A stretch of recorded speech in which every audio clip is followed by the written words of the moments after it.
My daughter-in-law, designers, bags, and left for a week-long spa trip.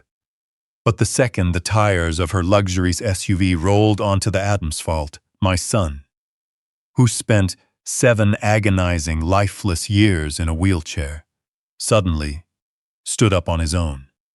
He dragged his trembling legs into the kitchen and rasped that we had to get out immediately.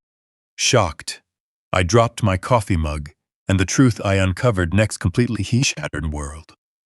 Before we continue, take a quick breath. Hit that like button, subscribe, and let me know in the comments where you are watching from. My name is Harrison Cole. I'm 70 years old. And this is the story of how my family's home became a living nightmare. It all began on a quiet Tuesday morning when the illusion finally cracked. I was standing in the kitchen, listening to the low hum of the refrigerator and the aggressive roar of Victoria's engine as she backed out of the driveway. She was off to an exclusive mountain wellness retreat.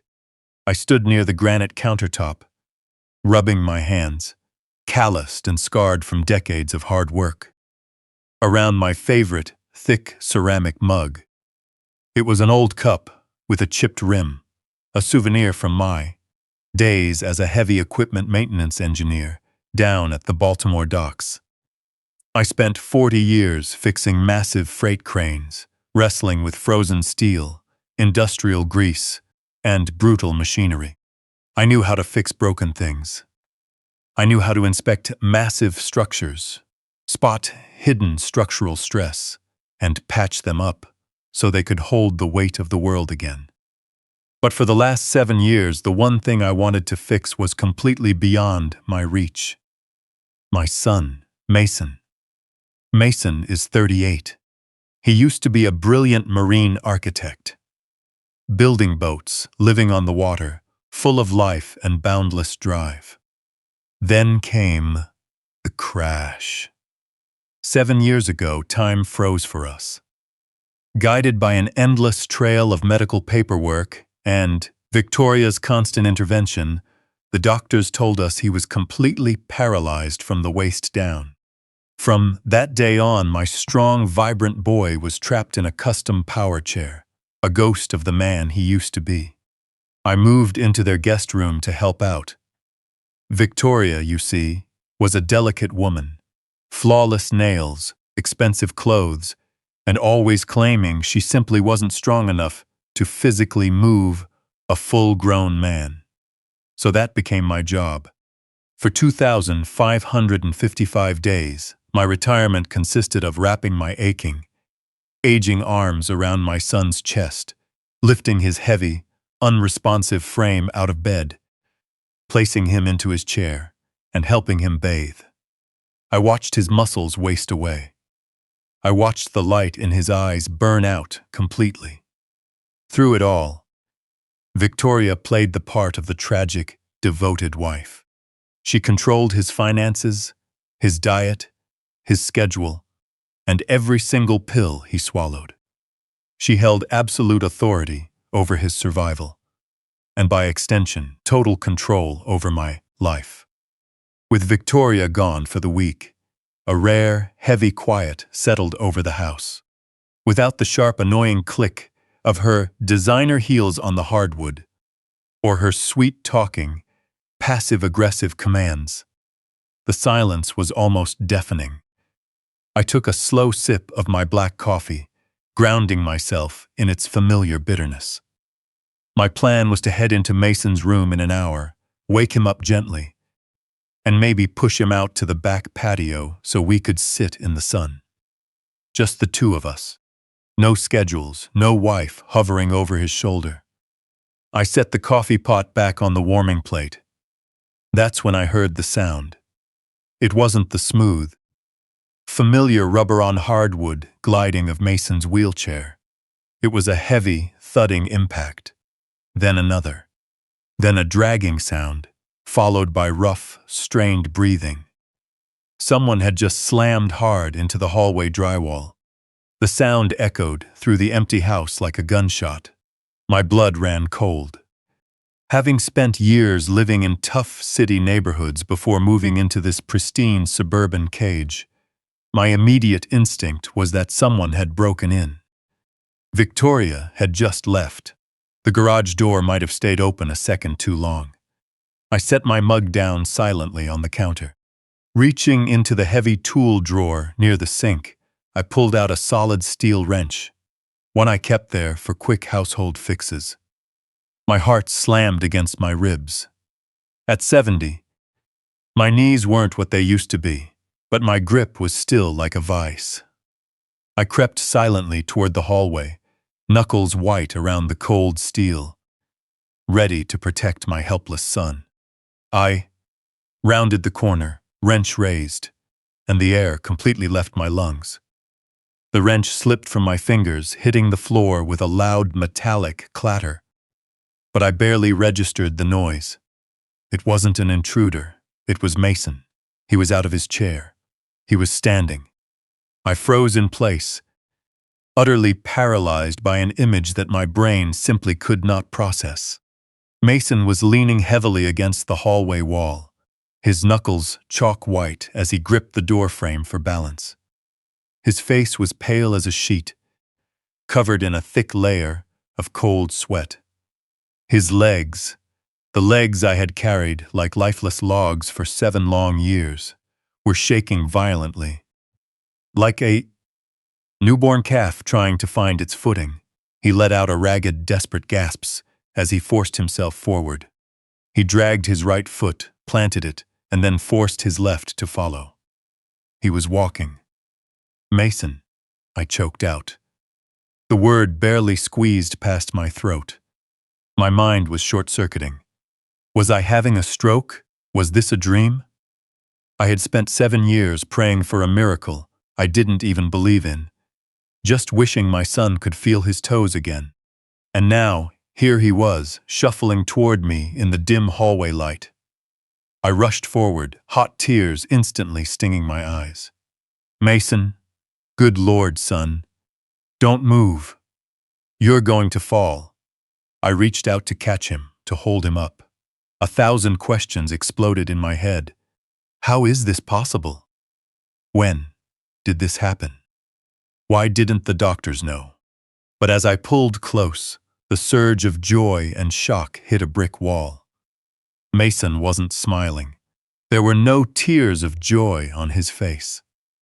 The way he looked at me wasn't the look of a man who had just experienced a medical miracle.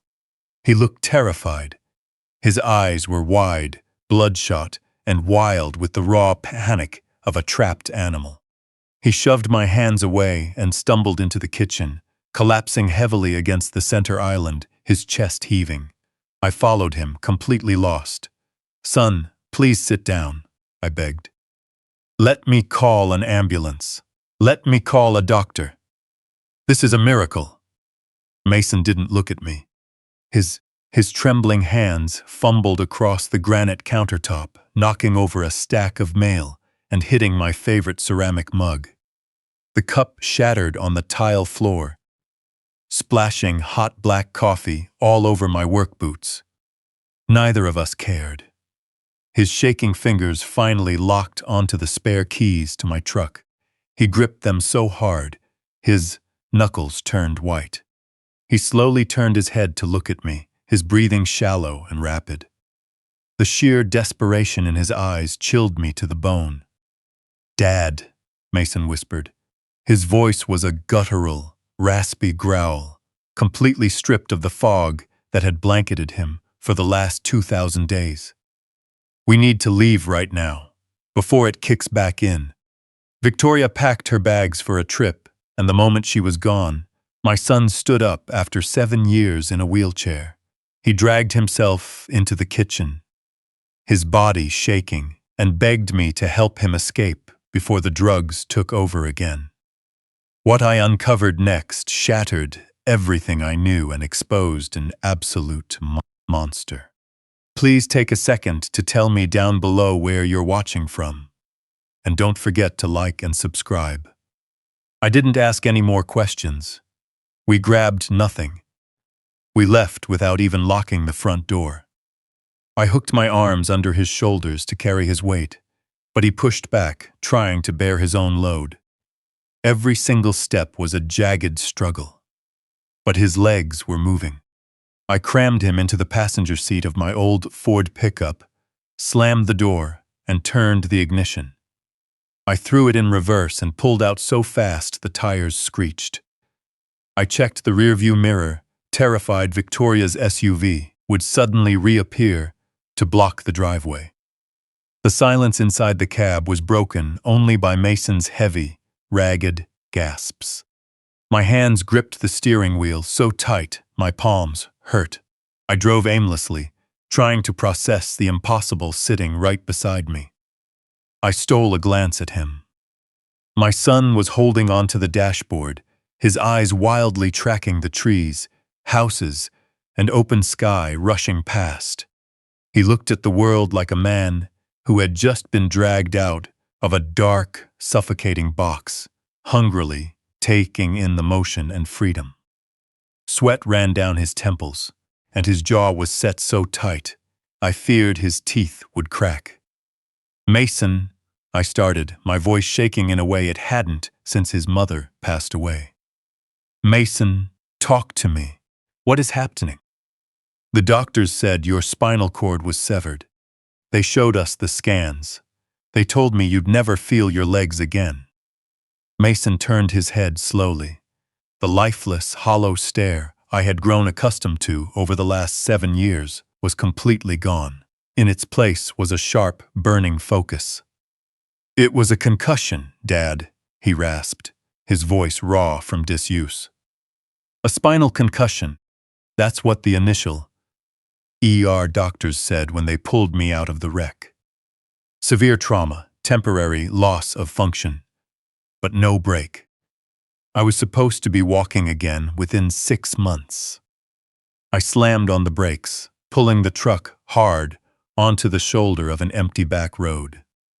Gravel sprayed, and we lurched to a sudden stop. "What are you talking about?" I demanded, turning to face him. "Victoria and I sat in that room together. We wept together. The surgeon told us the damage was permanent."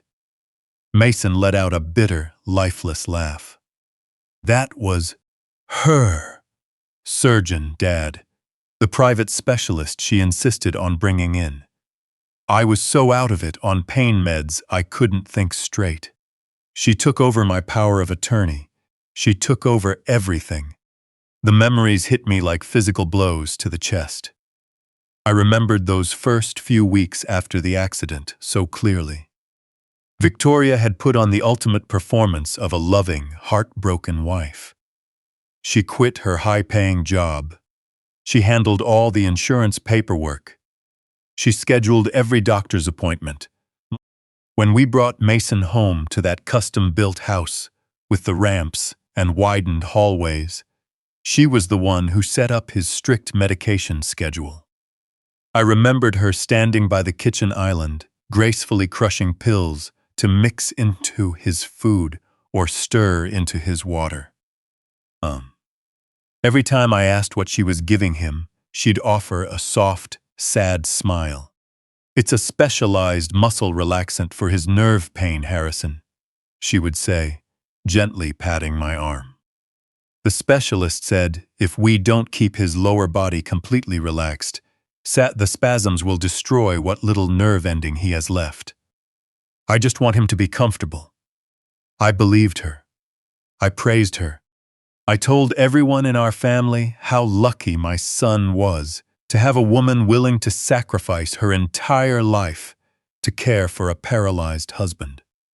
"The reality was much worse," Mason whispered, looking down at his trembling hands. "It wasn't a muscle relaxant, Dad. It was a paralyzing agent. A heavy, high-grade chemical mix combined with severe sedatives. She was chemically locking me inside my own body every morning and every night. For 7 years, I was trapped. I could hear you talking to me. I could feel you carrying me into the shower. But my mind was trapped in a thick, heavy fog, and my muscles couldn't respond to my brain. She made sure I was just conscious enough whenever she needed my signature on legal documents, with her guiding my hand, but too incapacitated to ever ask questions or get help. My stomach turned violently. A wave of overwhelming nausea hit me so hard I had to throw open the truck door and lean out, gagging, onto the dirt. 7 years. 2,555 days of watching my son rot away in that chair, believing that life had dealt us a tragic hand, while a real-life monster sat right beside us, drinking her morning coffee. I gripped the doorframe, my vision blurring with an intense, burning fury I had never felt before. She had stolen his entire 30s. She had stolen his dignity, his career, his life. And I, by lifting him into that damn chair every morning, had unknowingly been her primary enabler. I pulled myself back into the driver's seat and wiped my mouth with the back of my hand. I stared at Mason. His breathing was starting to steady, but his eyes were still intense.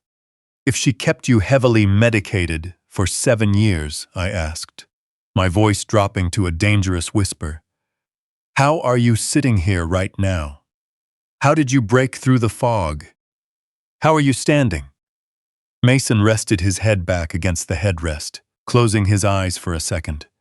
When he opened them, the fear was gone, replaced by a cold, calculating resolve.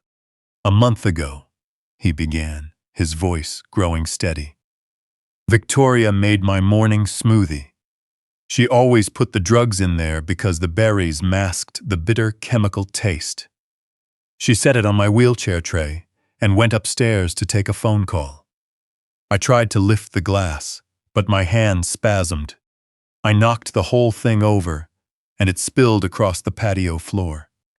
He swallowed hard, staring out at the road. The neighbor's golden retriever had snuck into our yard. Before I could make a sound, it licked up the spill. 10 minutes later, I watched that dog collapse on the grass. It started foaming at the mouth.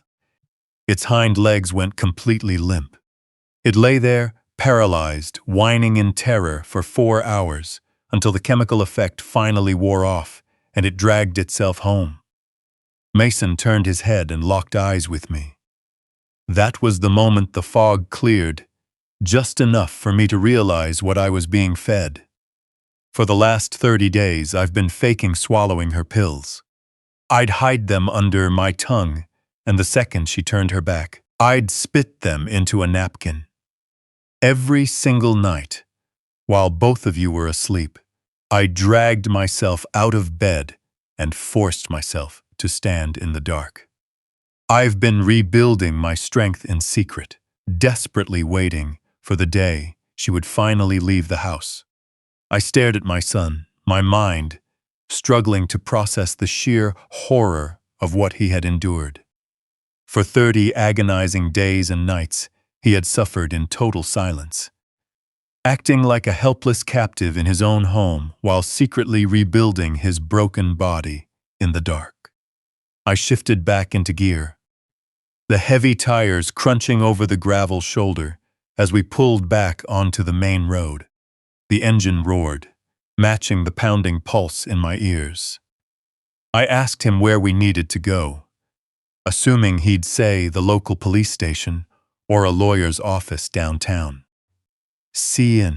But he just kept his eyes fixed straight ahead on the road, telling me to head straight toward the Baltimore docks, specifically Pier 4.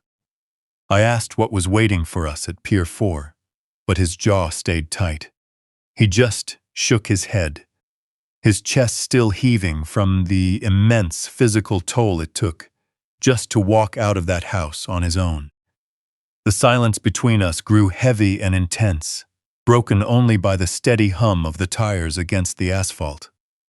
As I navigated the winding roads leading toward the city, all the missing pieces from the last 7 years began falling into place with terrifying clarity. Every strange behavior, every overly protective gesture Victoria had ever displayed suddenly flipped from an act of devotion into the calculated moves of a warden. I remembered the countless times I had begged her to let me take Mason to see new specialists in Boston or New York.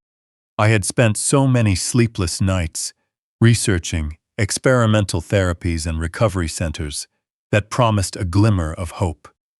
But every single time I brought it up, Victoria would break down, sobbing uncontrollably. She would clutch her chest, claiming that traveling would cause him more trauma, insisting his fragile nervous system couldn't handle the stress of unfamiliar environments or probing doctors. I remembered her standing in our kitchen, tears in her eyes, begging me to see that giving him false hope was the cruelest thing we could do. She convinced me that the most loving choice was to keep him comfortable, quiet, and isolated in his room. I tightened my grip on the steering wheel until my knuckles ached. It was a masterclass in manipulation. She had weaponized my deep love for my son, using it to quietly build the walls of his invisible prison. And I had been the oblivious guard, maintaining the routine, lifting his weight, and never once questioning the poison served on a silver platter. I vividly recall the day she signed those documents, the moment the judge granted her total legal and medical power of attorney. She wore a simple black dress, dabbed a single perfect tear from her cheek, and told the court she only wanted to shield Mason from the overwhelming burden of managing his condition. The judge praised her devotion. I praised her devotion. We were completely blind to her flawless performance. She systematically cut him off from the outside world, subtly turning away old friends by claiming their visits exhausted him too quickly. She even strictly limited my time with him, insisting that my loud, booming energy was harmful to his fragile recovery. Every decision she made was a calculated move on a chessboard we didn't even know we were playing on. Realizing I was living under the same roof with a master manipulator, a woman fully capable of watching her husband suffer every single day while feigning complete empathy, made my skin crawl. My hands trembled, not from old age, but from the horrifying realization that she had stolen years of our lives right under my nose. I needed to focus, to channel this suffocating rage into something sharp and useful. Because the reality of our current situation was far more dangerous than a simple, deeply unsettling medical scam. As we neared the industrial outskirts of Baltimore, the landscape shifted. The sharp, familiar scent of salt water and diesel fuel drifted through the truck's open vents, filling the cab. In the distance, the towering steel frames of massive cargo cranes loomed against the gray morning sky. For 40 years, these busy docks were my entire world. I knew every inch of those mechanical titans. I could diagnose a blown hydraulic line or a failing steel joint just by listening to the groan of an engine under a heavy load.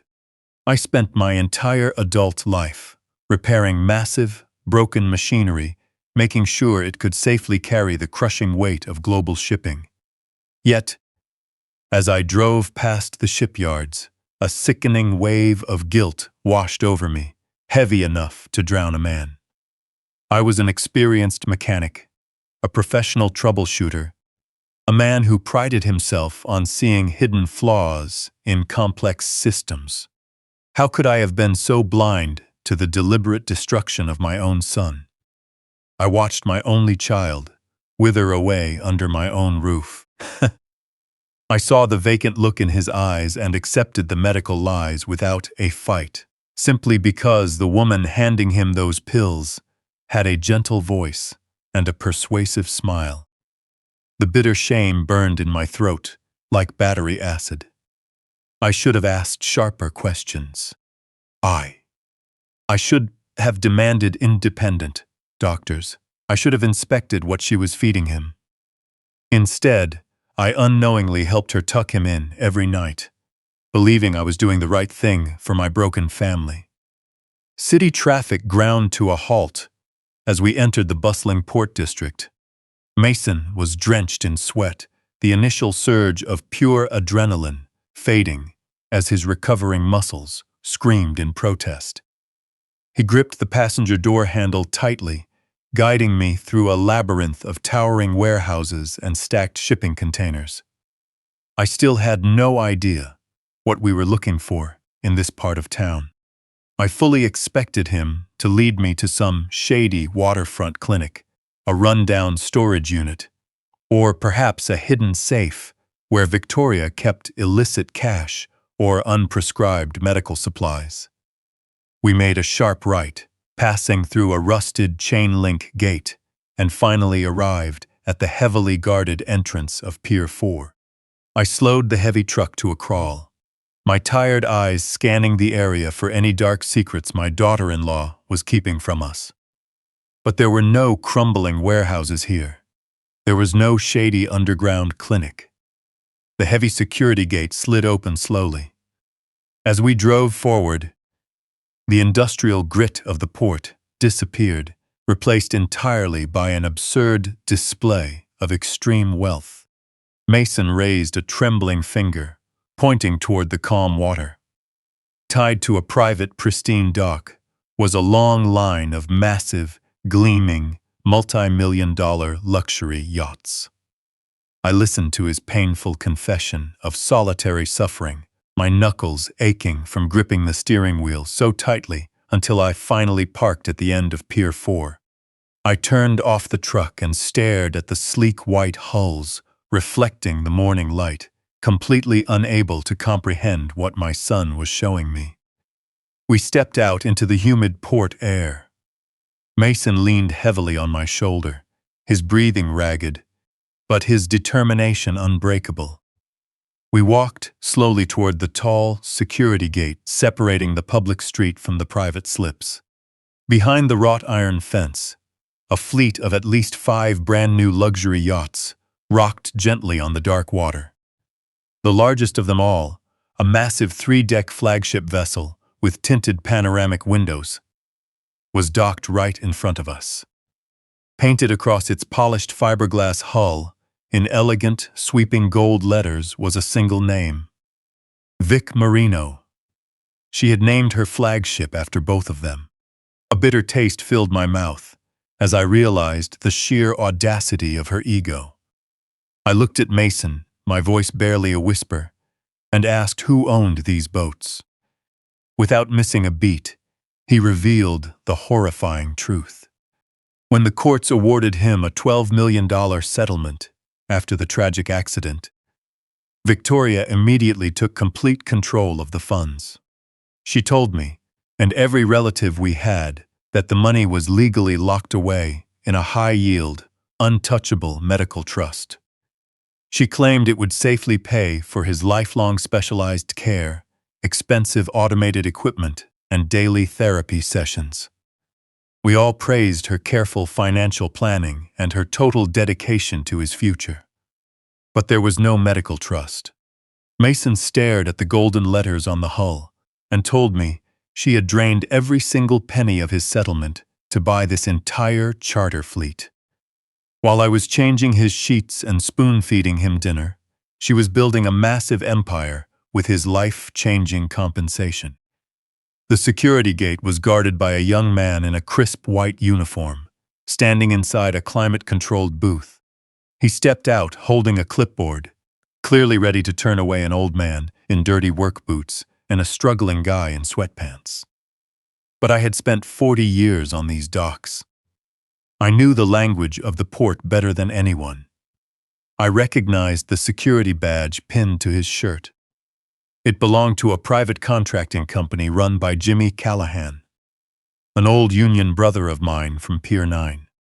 I walked up to the guard, locked eyes with him, and told him I was Harrison Cole, Jimmy's former union brother. I said we needed to run an urgent check on the Vic.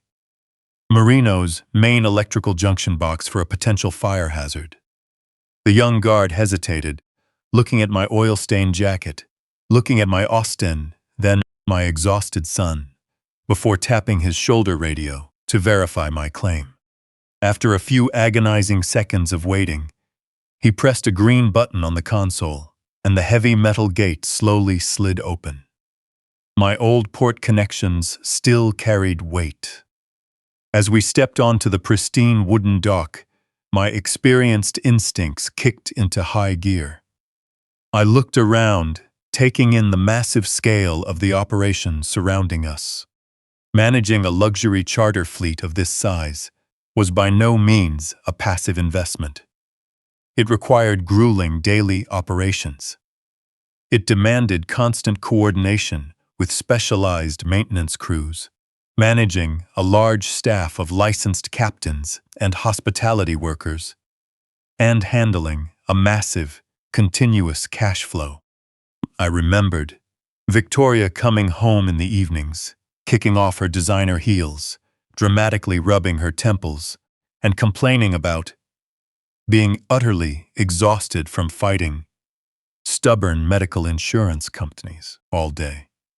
She would sigh heavily, pour herself a large glass of expensive wine, and say she just needed an hour of absolute quiet to recover from the stress of managing his care.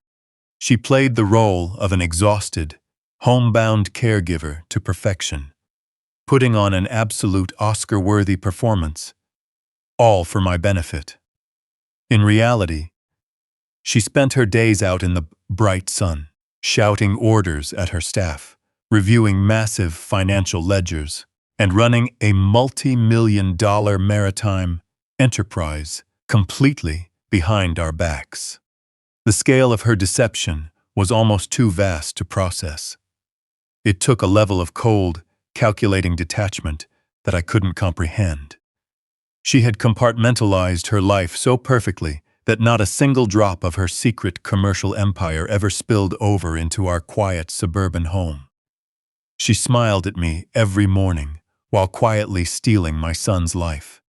Mason pulled sharply on my sleeve, snapping my fractured attention away from the floating palaces. He pointed toward a sleek, modern building made of tinted glass and dark steel at the far end of the private marina. It was the harbor master's private office, a strictly restricted area reserved only for fleet owners and top-level executives. We moved slowly, every step a brutal physical ordeal for my son. His legs trembled so violently. I thought he might collapse right onto the wooden planks. But pure, unadulterated anger kept him moving forward. I wrapped my arm tightly around his waist, taking on his weight, amazed by the sheer force of will radiating from his frail frame. We finally reached the heavy glass doors of the private office. There was no traditional keyhole, only a highly sophisticated biometric lock with a digital keypad glowing softly in the morning light. Panic gripped my chest. There was no way we could get inside a high-security facility like this. I turned to Mason, ready to tell him we had to leave before someone raised an alarm and called the police. But Mason just leaned forward, his face pale and dripping with cold sweat. He looked at the glowing keypad with an intensely calm, calculated expression. "She thought I was completely gone, Dad," Mason said, his voice low and steady, totally devoid of fear. "She thought I was trapped in my own mind, entirely detached from the world. She didn't realize I was watching her every move through half-closed eyes. Before she tried to drug me today, I memorized her master passcodes." He reached out a trembling hand, pressing his thumb against the biometric sensor to wake the screen, and quickly typed in a long passcode. The heavy door unlocked with a crisp click. We stepped inside, leaving the bright port sunshine behind, plunging straight into the dark center of her carefully constructed empire. I felt the cool air hit my face, carrying a faint trace of her expensive perfume. We had finally crossed the threshold into her secret life. The true nightmare of her deception was standing right before us, and everything we uncovered in this room was about to completely alter the entire trajectory of our broken family's future. The heavy glass door clicked shut behind us, completely cutting off the noisy hum of the port and the cries of gulls circling the docks. We were swallowed by a sudden, suffocating silence. The harbor master's private office was a masterclass in modern luxury. The floor was polished dark, mahogany, gleaming under the warm, soft glow of recessed lighting. Floor-to-ceiling windows offered a breathtaking panoramic view of the private marina, framing the fleet of immaculate yachts Victoria had purchased with my son's stolen future. A massive, sleek desk, carved from solid walnut, dominated the center of the room, completely devoid of family photos or personal mementos. There were no pictures of Mason.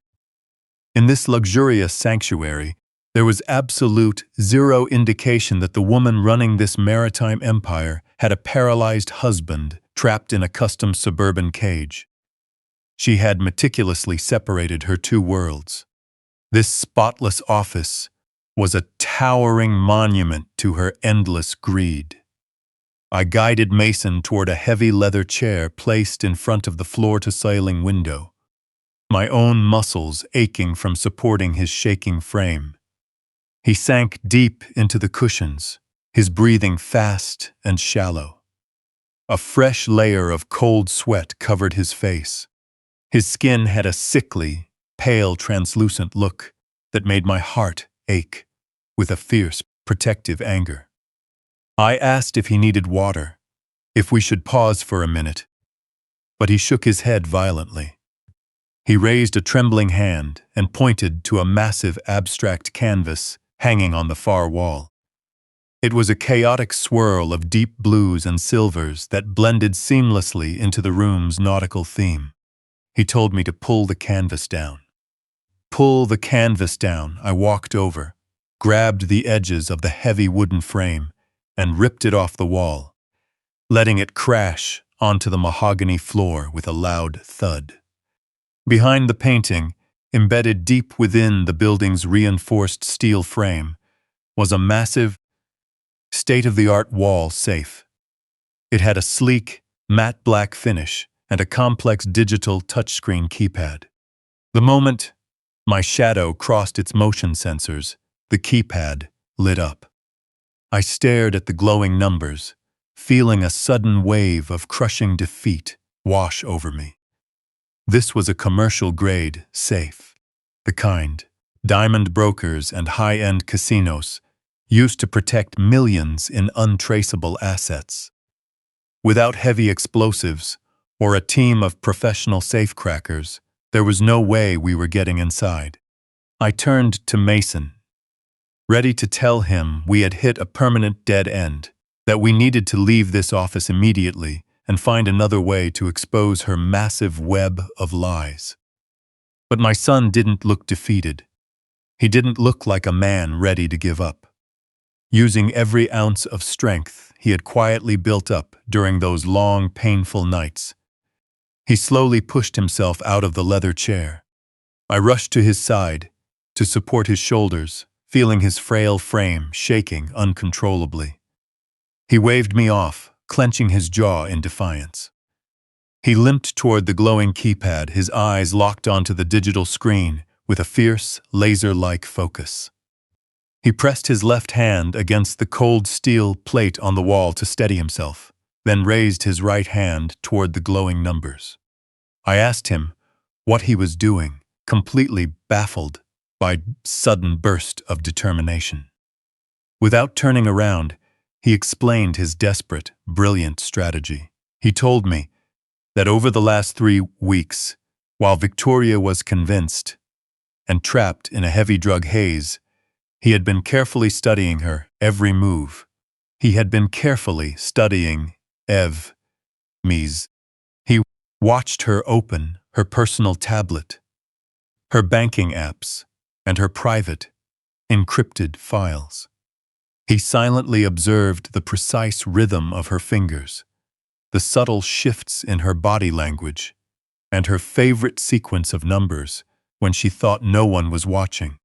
He explained that a woman as ruthlessly controlling and deeply arrogant as Victoria would never rely on a randomly generated security sequence. Siegel. She would use a mathematical pattern, something deeply rooted in her own twisted logic, an algorithm she believed made her undeniably smarter than everyone around her. During the hundreds of hours, Mason sat locked in that wheelchair, completely unable to speak or move. He did nothing but calculate those specific sequences in his mind. He had turned his silent chemical prison into a mental war room. He took a deep breath, his hand hovering over the glowing keypad. He entered a complex 12-digit sequence, his fingers moving with surprising fluidity that masked his intense physical strain. He paused for a fraction of a second, his jaw set so tight I thought his teeth might crack under the pressure. Then he pressed the final key. The digital screen flashed a bright, vibrant green.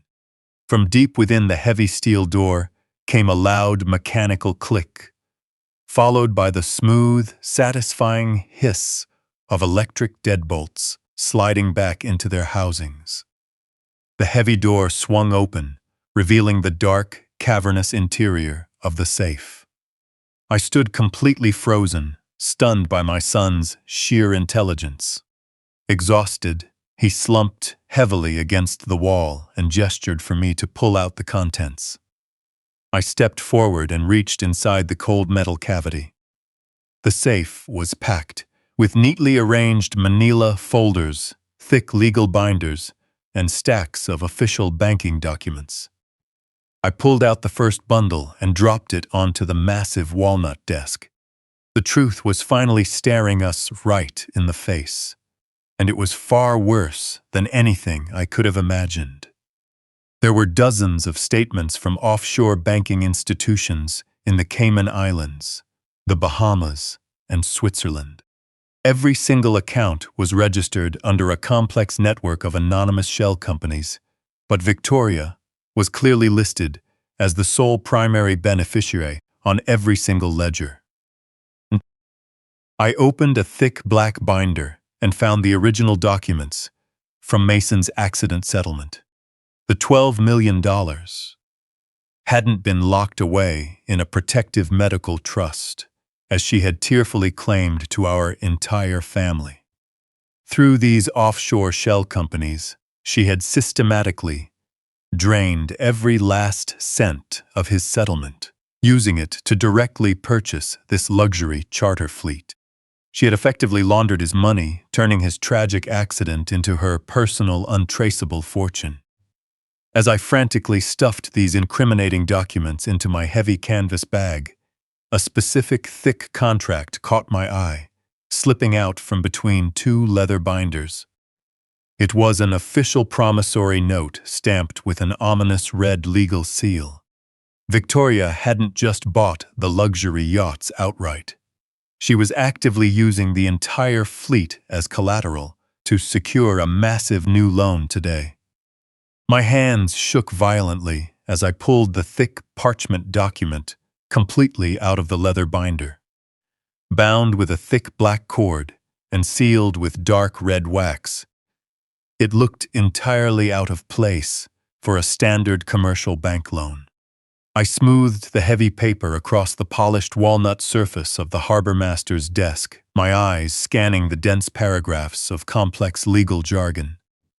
The silence in the luxurious office was absolute, broken only by the heavy, strained breathing of my exhausted son sitting in the leather chair beside me. I leaned over the desk, tracing the finely printed text with my calloused index finger. Victoria had indeed used the $12 million from Mason's settlement to buy the impressive fleet of luxury yachts docked right outside the tinted panoramic windows. But running a lucrative, legitimate maritime charter business wasn't enough for her. The documents laid out indisputable proof that she was using those very vessels as collateral to secure an unimaginable wave of liquid cash. I read the total principal loan amount twice, blinking hard to ensure my aging eyes weren't playing tricks on me in the dim office light. The loan was for $20 million. My mind struggled to grasp the sheer scale of that figure. Why would a woman who already controlled a thriving, multi-million-dollar fleet desperately need an immediate infusion of $20 million in raw cash? I flipped to the second page of the dense contract, searching for the name of the financial institution or corporate lending group authorizing such a massive transaction. But what I found plunged like a shard of pure ice straight down my spine. There was no legitimate commercial bank listed anywhere on the document. The lender was identified only as a deeply obscure private equity holding company based out of an industrial zone in northern New Jersey. Having spent 40 years working on the rough, unforgiving freight docks of the East Coast, dealing with massive cargo contracts for various shipping lines, I knew exactly how the dark underbelly of the maritime industry operated in the shadows. I recognized the specific name of that holding company immediately. It was a notorious, heavily guarded front organization for a ruthless crime syndicate that controlled the underground waterfront from Baltimore all the way up to Boston. These were not the kind of men who negotiated missed payments over polite phone calls, sent stern letters through corporate lawyers, or allowed anyone to simply walk away from a debt. These were men who liquidated outstanding liabilities with overwhelming, catastrophic force. I quickly read through the deeply buried repayment clauses, my stomach churning violently with every chilling sentence. The terms of this underground loan were explicitly designed to be impossible to satisfy. The interest rate was astronomical, compounding weekly at a rate that could bankrupt a small nation. The collateral clauses demanded not only claim over the physical yachts docked outside, but a blanket lien against every associated property, investment account, and personal asset connected to the borrower. The implied threat woven through the cold legal text was unmistakable, leaving absolutely no room for mercy or negotiation. Defaulting on a massive underground debt like this didn't just mean losing a business or facing financial ruin. It meant a guaranteed death sentence. Victoria had intentionally walked straight into the lion's den, taking $20 million in untraceable cash from the most dangerous criminals on the entire eastern seaboard. I gripped the edge of the heavy desk to steady my trembling legs, taking a slow, deep breath to calm my racing heart, completely unable to comprehend the sheer scale of her arrogance. But it wasn't until I frantically flipped to the final page of the binding contract that the true, terrifying horror of her sociopathic genius fully hit me. I stared at the signature line at the bottom right corner of the document. Victoria hadn't signed her own name to secure the $20 million. There, written in bold, flawless blue ink, was my son's signature. It was an absolute masterclass in forgery, an indisputable replica of Mason's handwriting, legally binding him to the most dangerous debt imaginable. I felt the air completely leave my lungs. She had pocketed the $20 million in clean, untraceable cash for herself, leaving us entirely stranded.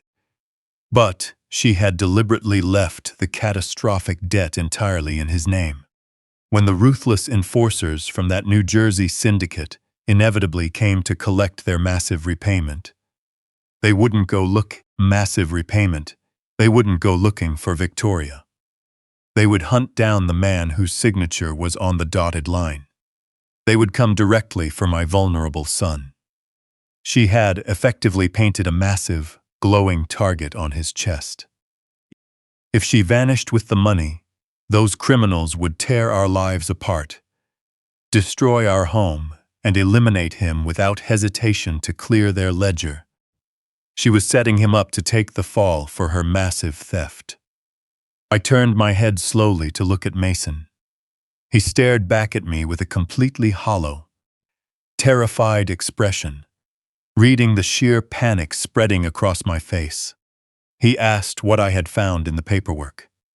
I couldn't even find the strength to form the necessary words to explain the horrific reality of our current situation. I simply handed him the final page of the heavy contract. He stared down at his perfectly forged signature, his eyes wide and unblinking. As the terrifying weight of the document finally settled on him, his chest began to heave with fast, shallow breaths. We were no longer just dealing with a greedy, manipulative spouse who had stolen his initial medical settlement. We were now facing organized, dangerous enforcers who possessed a legally binding claim on his life. My eyes darted back to the top of the final page, caught by small black text printed beside an official notary seal. It was the exact date this catastrophic loan had been officially finalized and logged into the system. I read the date 3 times, a wave of pure terror washing over my entire body. This massive financial transaction had been fully executed and signed just 3 days ago.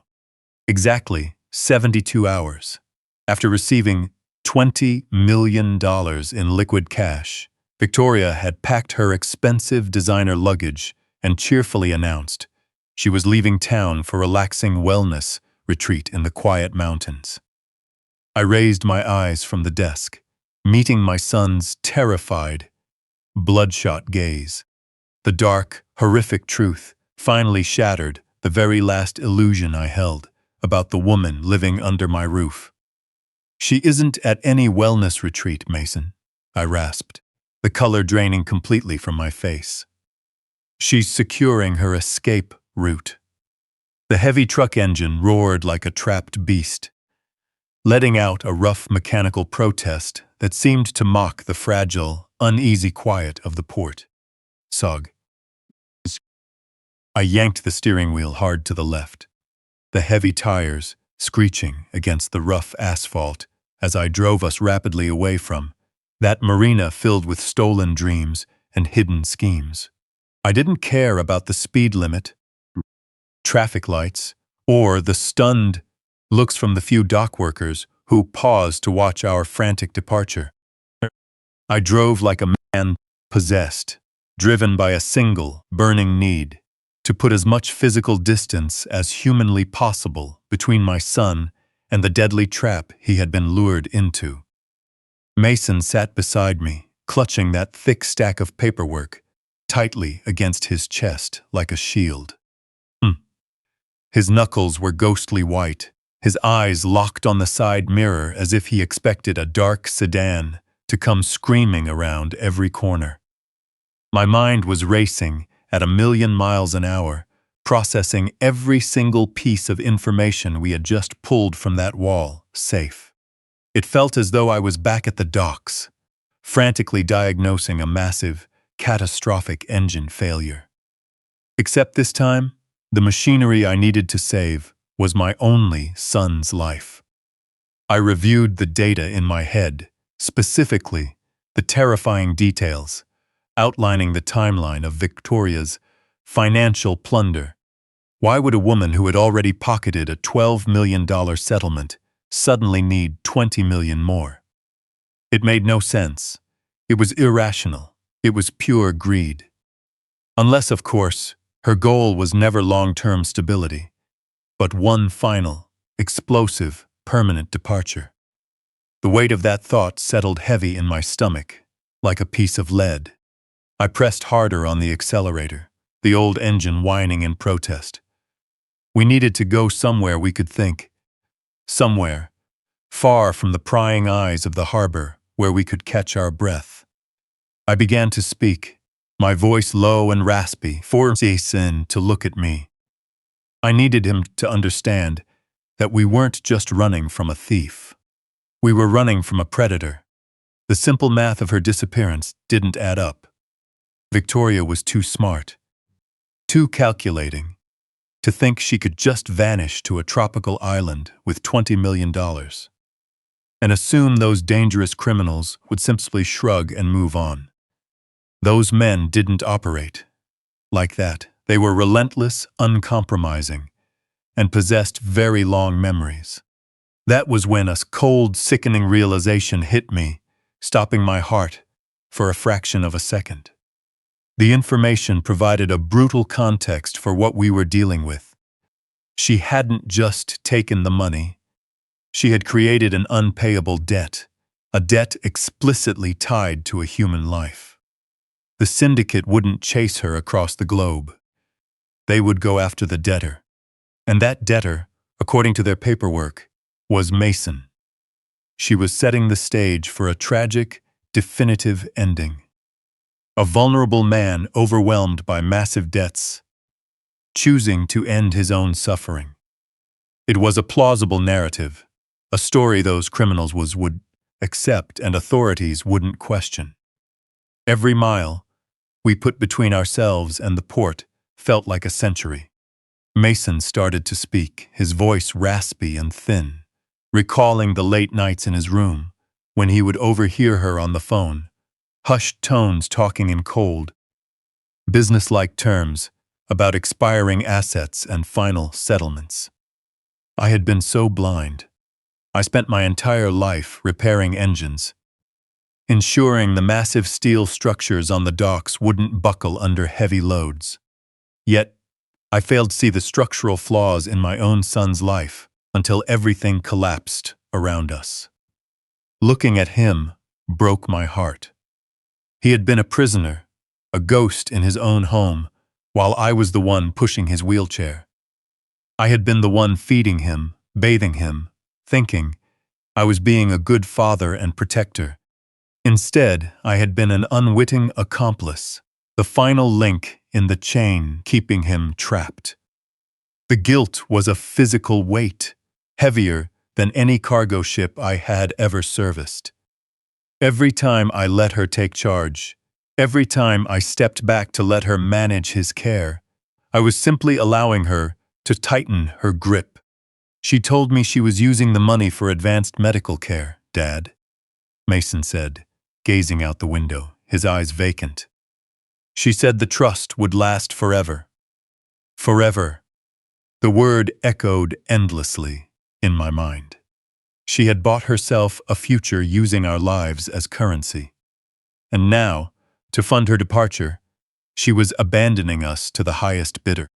This wasn't just greed, it was pure, unadulterated contempt. She looked at us, at my son, at me, and saw nothing more than tools to achieve an end.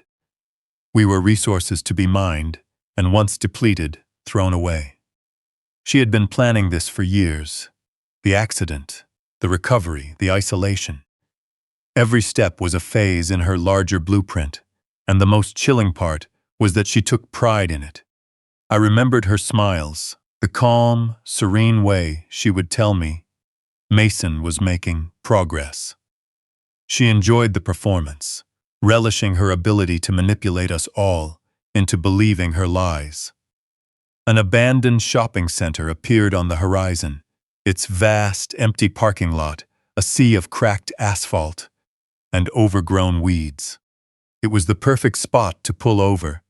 No prying eyes, no traffic, no witnesses to our world unraveling. I slowed the truck, the engine sputtering. As I turned into the lot, the silence of the place mirrored the emptiness in my chest. I turned off the ignition. The world went quiet, save for the wind whistling through the rusty light poles. I turned to Mason, taking the documents from his hands and setting them on the dashboard. I pointed to the final page, to the execution date. 3 days ago. It was no coincidence. It was a deadline. She had secured the loan at the exact same time she set up her cover story for the wellness retreat.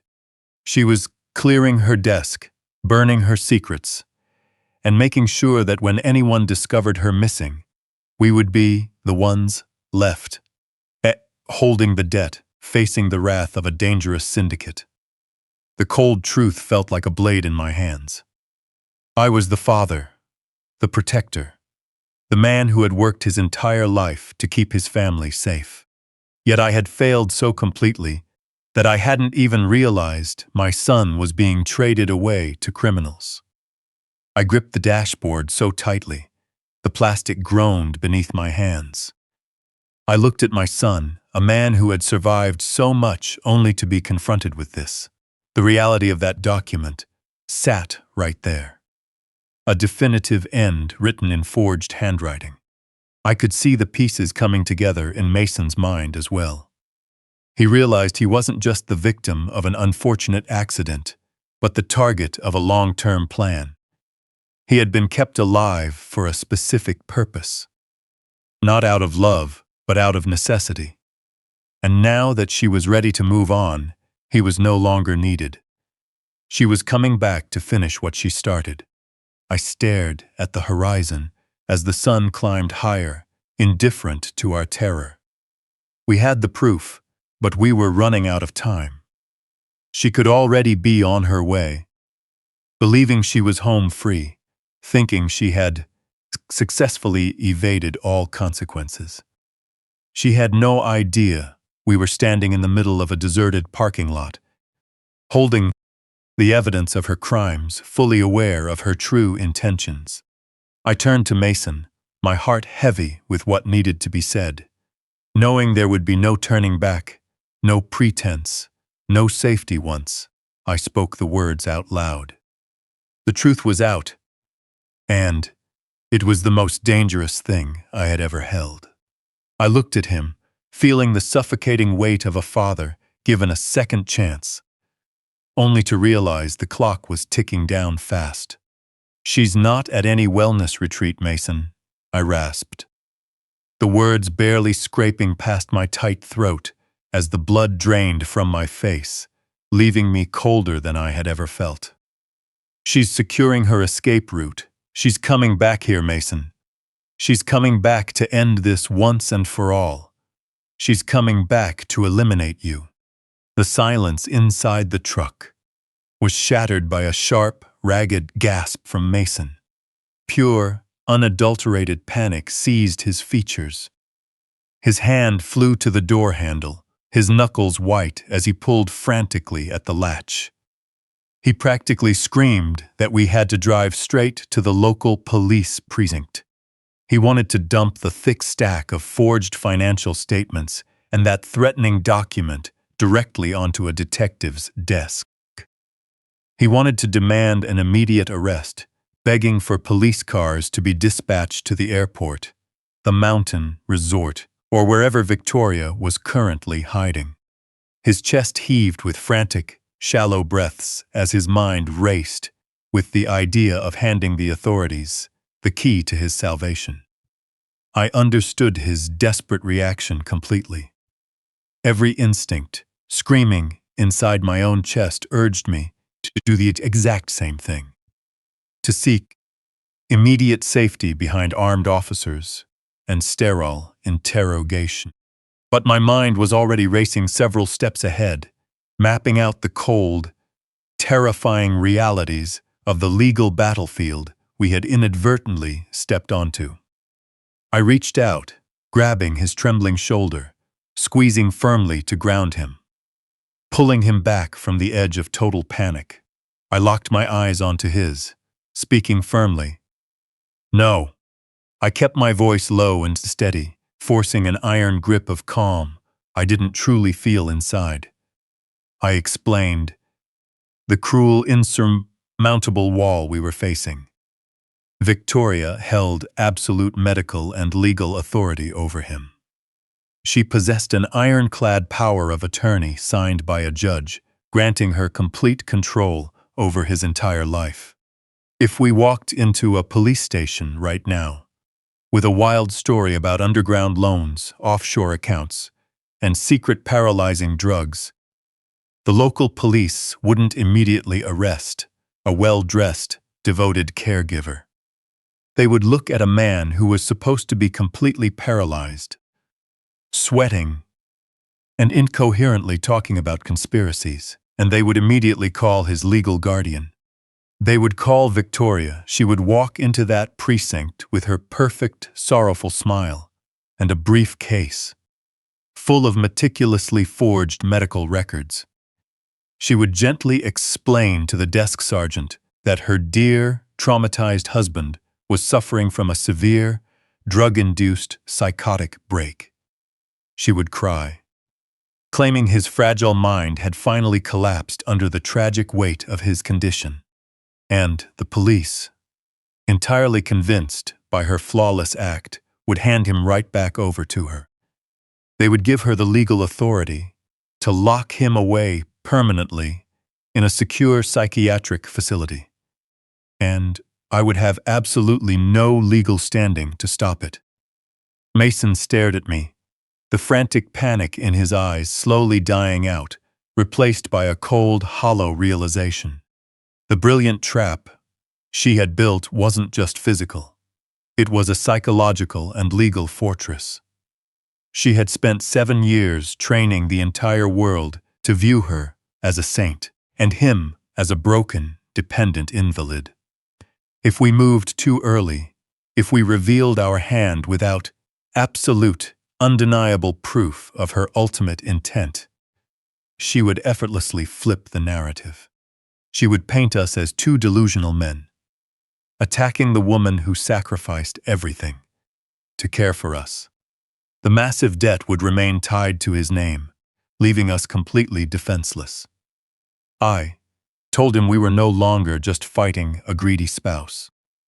We were facing a calculating predator who had orchestrated a multi-million-dollar criminal scheme right from our living room sofa.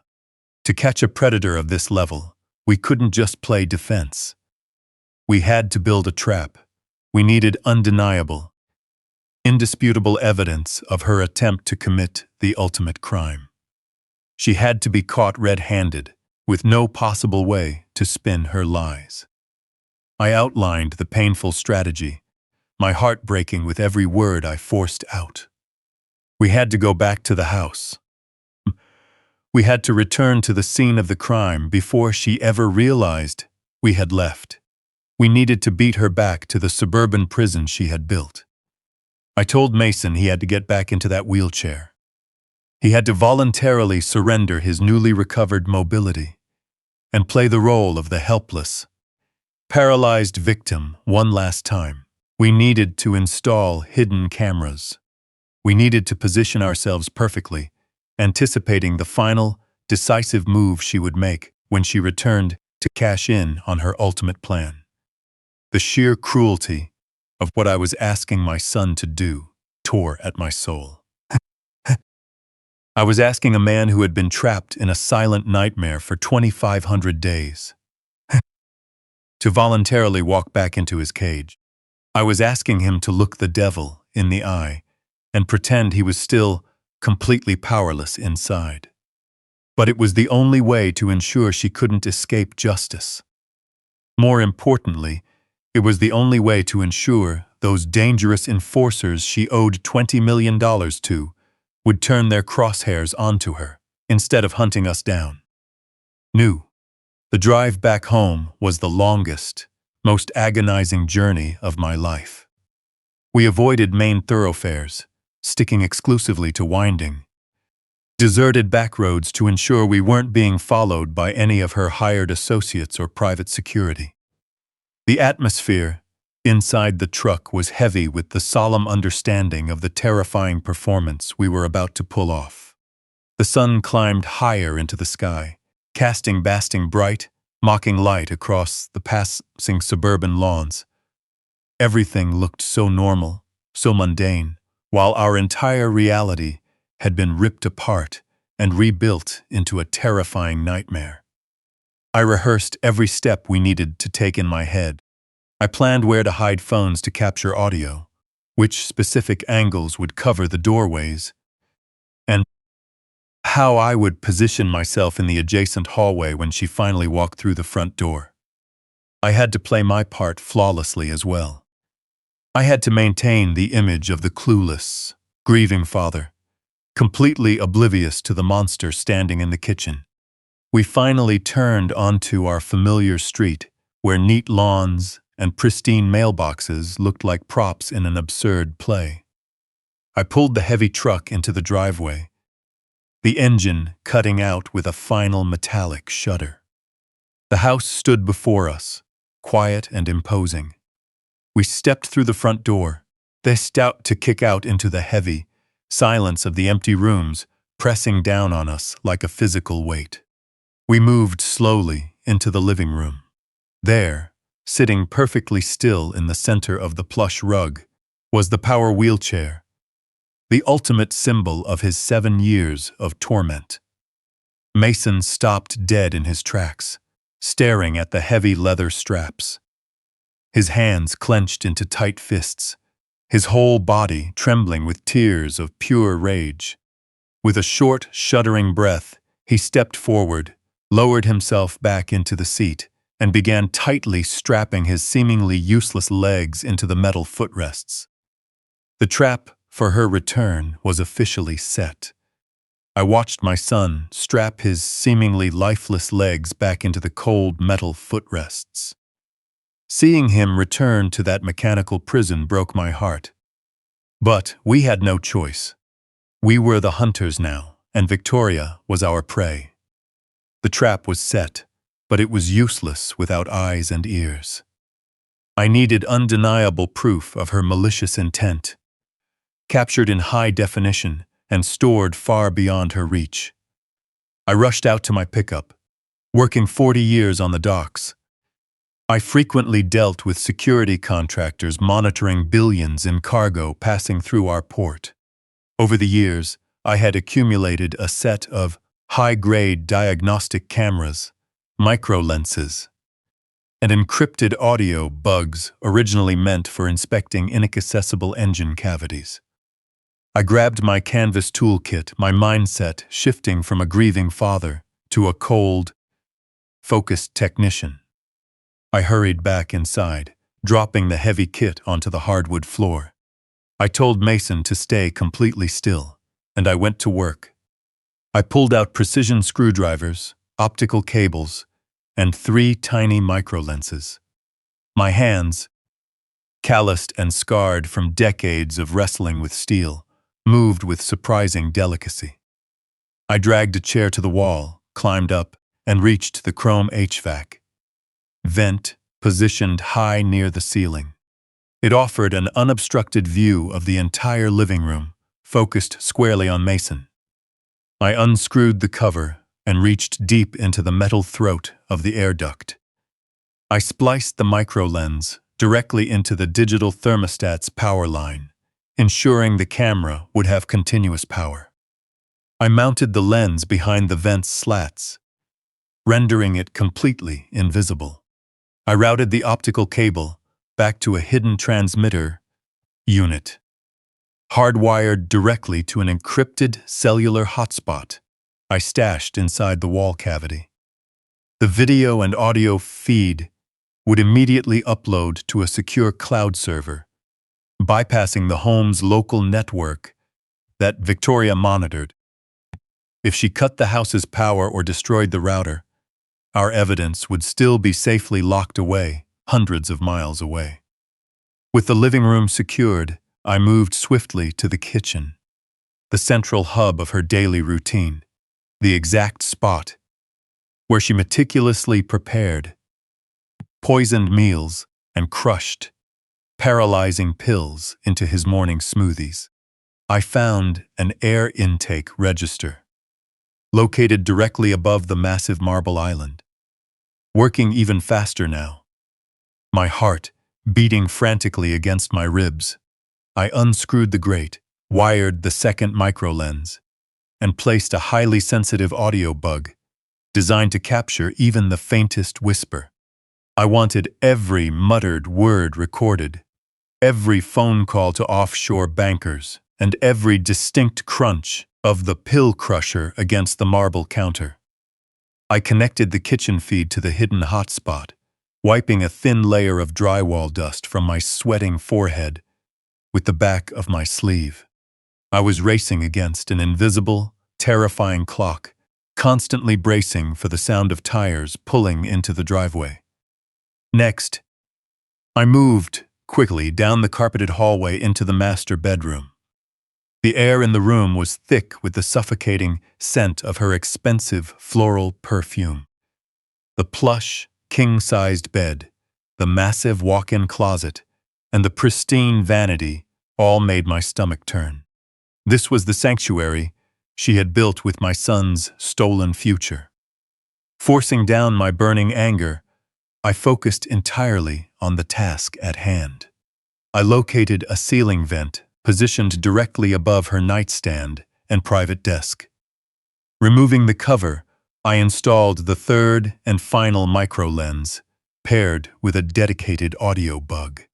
If she made phone calls to her contacts or confirmed her exit plan while packing her bags late at night, I would capture every single syllable. I carefully reattached the vent cover, ensuring the screws lined up perfectly with the original marks so she wouldn't notice a single detail out of place. I packed up my tools, zipped the canvas bag, and rushed back into the hallway. But my work wasn't quite finished. We needed to know exactly where she went whenever she left the house. We needed to track her every move to anticipate her final, decisive play. I bypassed the living room and slipped quietly out the side door into the attached two-car garage. Her primary SUV was gone, currently parked at whichever luxury wellness center she was using as an alibi. However, her secondary vehicle, a sleek, dark gray luxury sedan she rarely drove, sat parked in its bay. I laid flat on my back and slid smoothly underneath the rear chassis of the car, the cold concrete seeping through my thin cotton shirt. I pulled a compact GPS tracking module from my pocket. It was a heavy-duty magnetic unit designed to withstand harsh weather and rough terrain, originally used to track high-value shipping containers across the country. Reaching deep into the dark, greasy underbelly of the car, I felt around the suspension components until I found a secure, deeply recessed cavity above the rear axle. I pressed the heavy magnet against the solid steel frame, feeling it snap firmly into place with a firm, satisfying click. I activated the unit, watching a tiny red LED light flash twice, confirming it had established a strong connection with global positioning satellites. Sliding out from under the car, I wiped the thick, black grease from my hands onto a rag pulled from my kit. I stood up, taking a deep, shuddering breath, feeling the massive adrenaline surge slowly recede, leaving behind a deep, aching fatigue in my bones. I had successfully transformed her serene suburban sanctuary into a fully operational, high-tech surveillance net. I walked back into the living room and grabbed my canvas toolkit off the floor. Looking over at Mason, I saw he was sitting completely still in his wheelchair. His head tilted slightly forward and his eyes half closed, flawlessly stepping back into his role as a helpless, paralyzed victim. I gave him a quick, reassuring nod. The invisible trap was set. The cameras were running, the audio bugs were listening, and now all we had to do was wait for the predator to step directly into our crosshairs. Knelt by the dining room wall, I used my precision screwdriver to tighten the very last screw on the HVAC vent cover. I used my sleeve to give the metal grate one final swipe, brushing a thin layer of white drywall, dust off my knees and onto the rug. Taking a step back, I visually inspected the room to make sure everything looked completely undisturbed. Just as I turned to tell Mason we were finally ready, a sharp, piercing electronic chime rang out through the silent house. It was the distinct, unmistakable sound of the digital smart lock on the front door, waking up. My heart stopped dead in my chest. Someone was rapidly punching a 6-digit code into the keypad. That electronic chime shattered the suffocating silence of the living room, sending a bolt of pure panic straight through me. Victoria was supposed to be at her luxury mountain retreat for a full week. Today was only day 5. She was 2 whole days early. A cold, sharp wave of dread flooded my veins. I glanced at Mason, who had already slumped heavily back into his power chair, his chin resting against his chest as he perfectly feigned a heavily sedated, unresponsive state. I had only seconds to transform myself from a frantic, calculating investigator back into an exhausted, oblivious old man. I hurried over to the worn leather armchair near the large bay window. Snatching yesterday's morning newspaper off the side table, I snapped it open and shoved my reading glasses onto my nose. I forced my rapid breathing to slow down, commanding my body to project the deep, bone-weary fatigue of a devoted, overwhelmed caregiver. I pulled a light wool blanket over my legs, completely hiding the faint trace of drywall dust that stubbornly clung to my jeans. The heavy mahogany front door opened with a soft, ominous creak. Victoria stepped over the threshold, trailing a sleek leather rolling suitcase behind her. She didn't look like someone returning from a relaxing retreat. She radiated a tense, predatory energy. Wearing a tailored black trench coat over a silk shirt, her dark hair pulled back into a severe, flawless bun. Her sharp, calculating eyes immediately swept across the entryway. She was silently checking her carefully controlled environment for the slightest disruption. I let out a loud, theatrical sigh, rustling the thick newspaper to pretend I had just noticed her unexpected arrival. Looking up over the frame of my glasses, I forced a warm, tired smile onto my face and asked why she was home early, injecting just the right amount of innocent surprise into my raspy voice. I told her we weren't expecting her until Sunday evening. Victoria paused in the center of the foyer, her sharp gaze locking onto my face. She offered a smooth, perfectly practiced smile that didn't reach her cold eyes. She claimed the retreat was lovely, but that she simply couldn't bear to be away from her 2 favorite men for another minute. Her sweet words dripping with an artificial warmth. I knew the absolute truth. She hadn't been meditating in the mountains. She had been finalizing her massive $20 million underground loan, securing offshore accounts, and setting her permanent escape plan in motion. Leaving her expensive luggage near the door, she began a slow, deliberate walk through the ground floor. I watched her over the top edge of the financial section, my stomach churning in knots. With measured, completely silent steps, she walked through the living room and straight toward the open kitchen. The hidden micro-lens I had just wired into the air vent tracked her every move, silently streaming her actions directly to our secure cloud server. She stopped right in front of the massive marble island, my breath caught in my throat. Sitting right beside the stainless steel espresso machine was Mason's weekly pill organizer. A brightly colored plastic container, neatly divided by day and time, filled with the lethal mix of paralyzing agents and heavy sedatives she used to keep him trapped.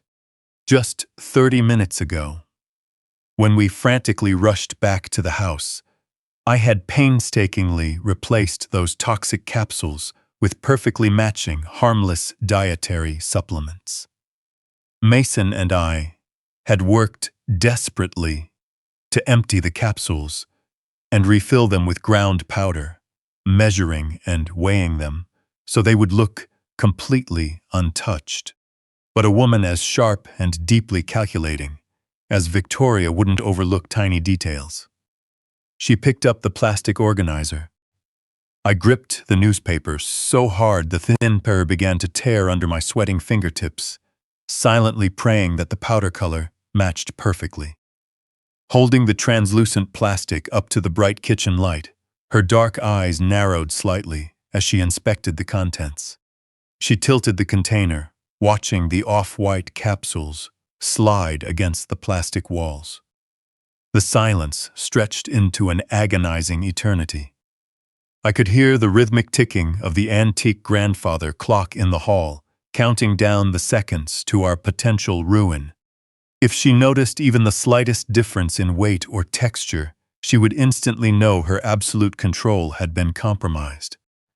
She would realize we knew her horrific secret, and our carefully laid trap would collapse around us, leaving us completely at her mercy.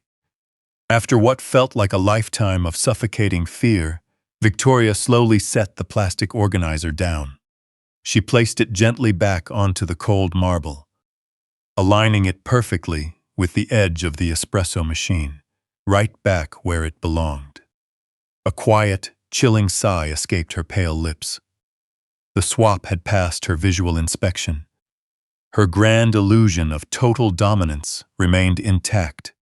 Shifting her attention from the kitchen, she began walking slowly back into the main living room, her designer heels clicking rhythmically against the polished hardwood. She walked straight toward my son. Mason sat completely motionless in his heavy power chair, his head slumped pathetically to one side, his jaw slightly slack. An extraordinarily convincing performance of total, helpless submission.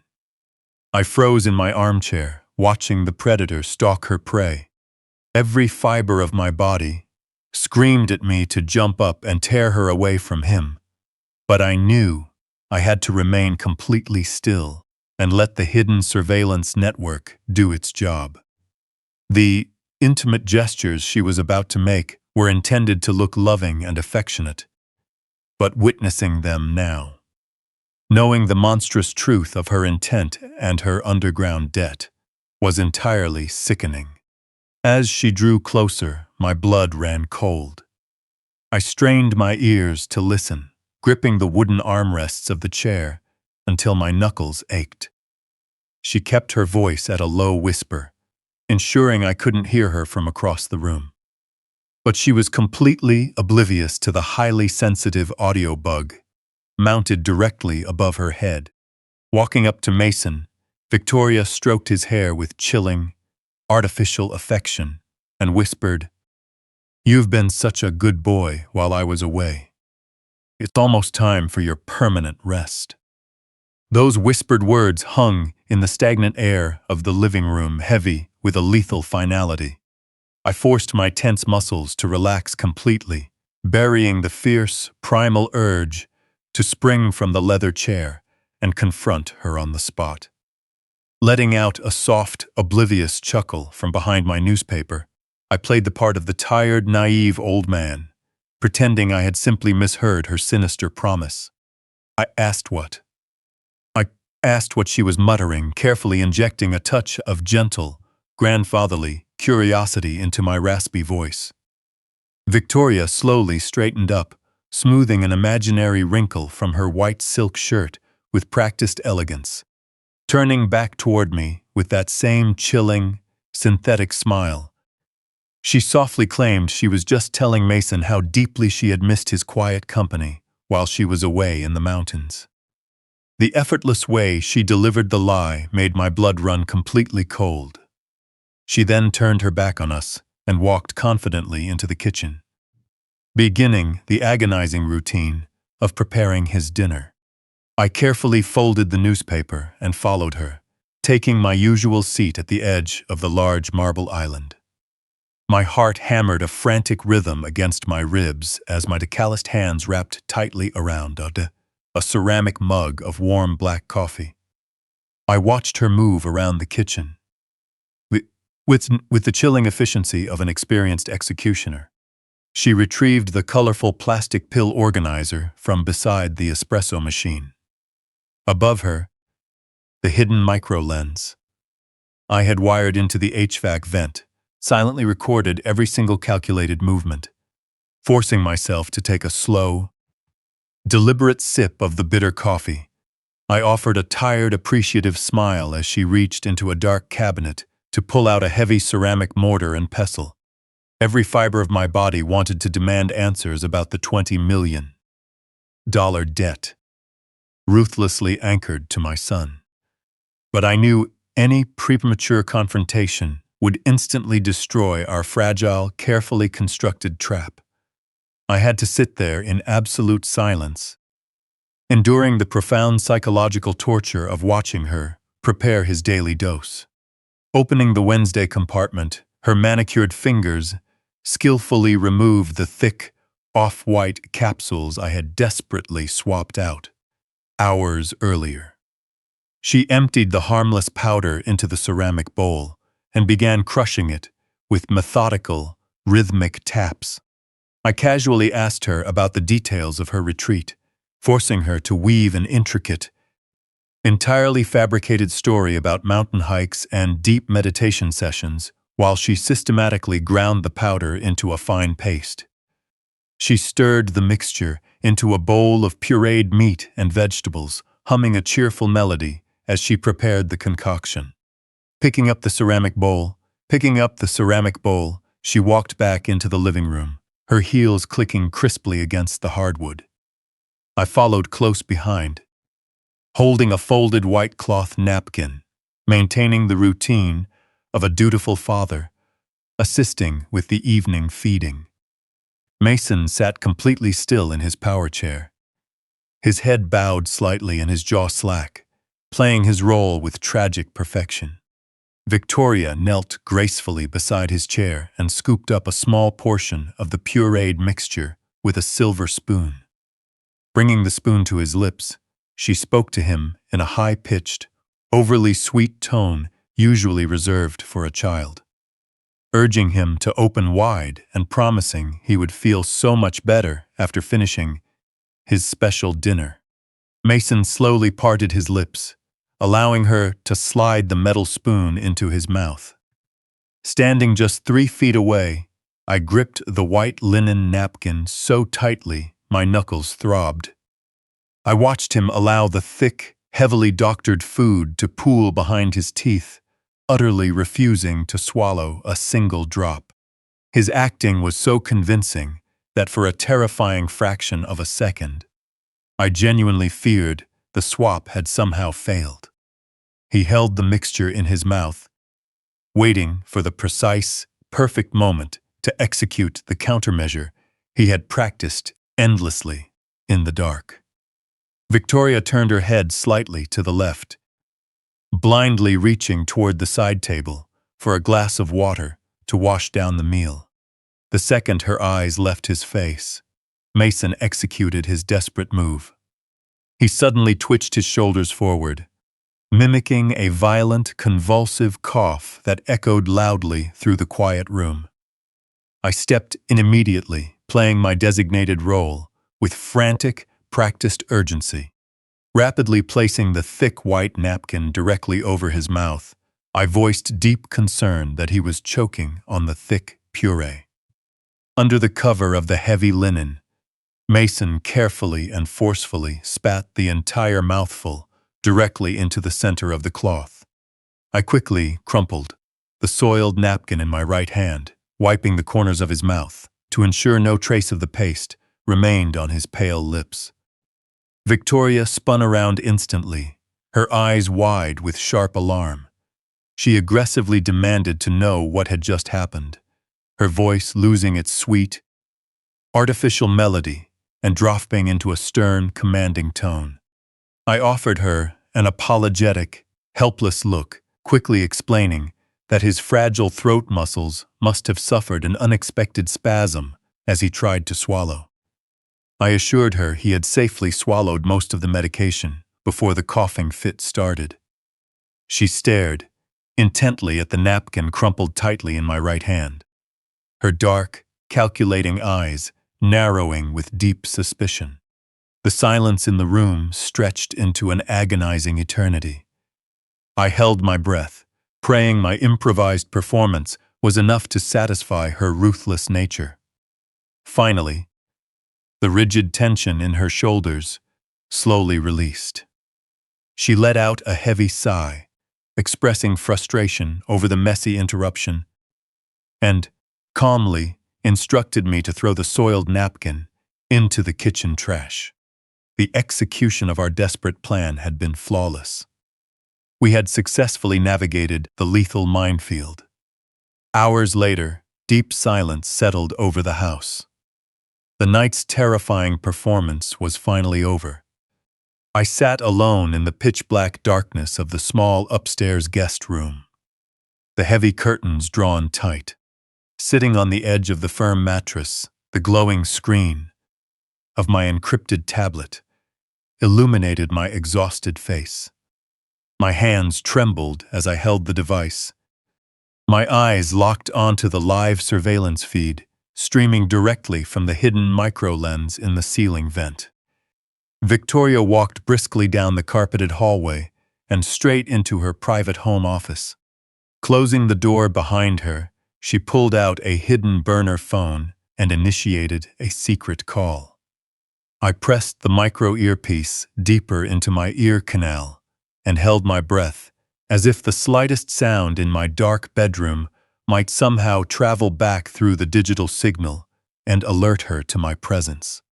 The encrypted audio feed crackled for a second before the frequencies stabilized, delivering crystal clear sound from the microbug concealed in her ceiling vent. I watched the grainy night vision video feed glowing on the tablet screen. Victoria paced back and forth across the plush carpet of her private office.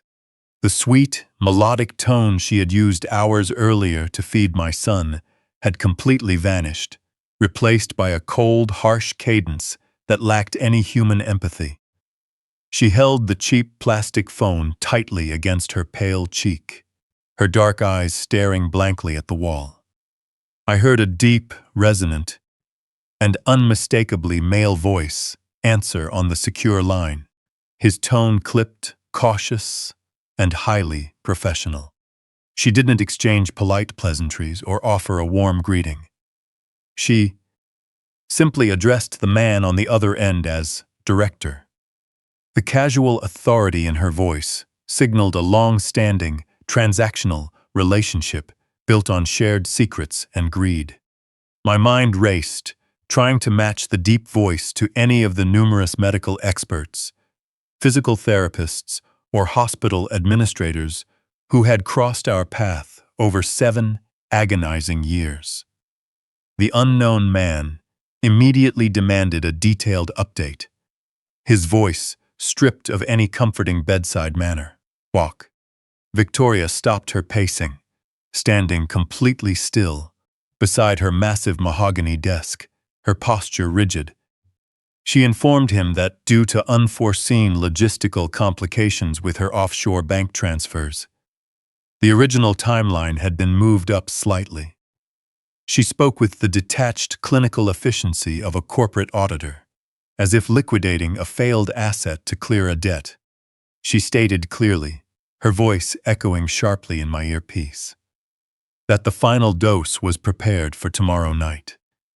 My chest tightened painfully, a cold sweat breaking out across the back of my neck. Tomorrow night. That was the absolute deadline. The exact moment my son was scheduled to draw his final breath under his own roof while she watched him pass away. The man on the phone let out a low murmur of assent, a dry, dismissive sound conveying zero hesitation or moral conflict. Victoria leaned forward, placing her free hand heavily on the polished desk. She told him she was finalizing the physical preparations on her end, but needed indisputable confirmation regarding his side of their arrangement. She aggressively demanded to know if the official paperwork was ready. The man sighed heavily, the sound cutting through the digital audio feed into my dark room.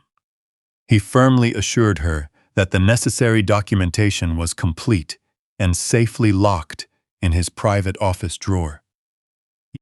Victoria refused to back down. Make it clear, she needed the death certificate pre-signed and ready for immediate processing the second she placed the frantic emergency call to paramedics. With chilling precision, she dictated the fabricated medical narrative. She told him the official cause of death must be listed as acute heart failure stemming from severe, long-term paralysis complications.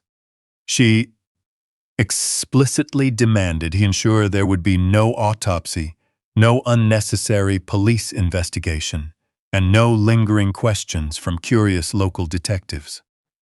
The man on the line paused for a brief, tense moment before cautiously inquiring about the final status of his compensation. Victoria let out a low, humorless laugh that cut straight down my spine. She assured him with absolute certainty that the moment the ink dried on the final settlement documents, he would immediately receive his 30% cut of the massive life insurance payout. The call ended abruptly. Victoria casually tossed the cheap burner phone into the bottom drawer of her desk, turned off the overhead light, and calmly walked out of the dark office. Completely unaware, she had just confessed to premeditated murder on a secure, cloud-based digital recording. I sat frozen in the suffocating darkness of the guest room, the glowing tablet casting a pale, ghostly light over my trembling hands. The sheer scale of her multi-layered conspiracy hit me with devastating force. We weren't just dealing with a greedy spouse trying to cash in a life insurance policy and flee from a violent crime syndicate. She had actively recruited a respected, high-ranking medical professional into her deadly web of deception. She had put the director of surgery on her personal payroll. The dark implications were staggering. This man was very likely the chief physician who had personally overseen Mason's initial trauma recovery. He was the trusted figure who had continuously authorized the daily medications, the primary specialist who had officially validated his permanent paralysis to skeptical insurance boards. Subpoenaed Fiat. He was a trusted pillar of the local medical community, a respected figure whose professional opinion was accepted as absolute truth by every hospital administrator and senior police officer in the county.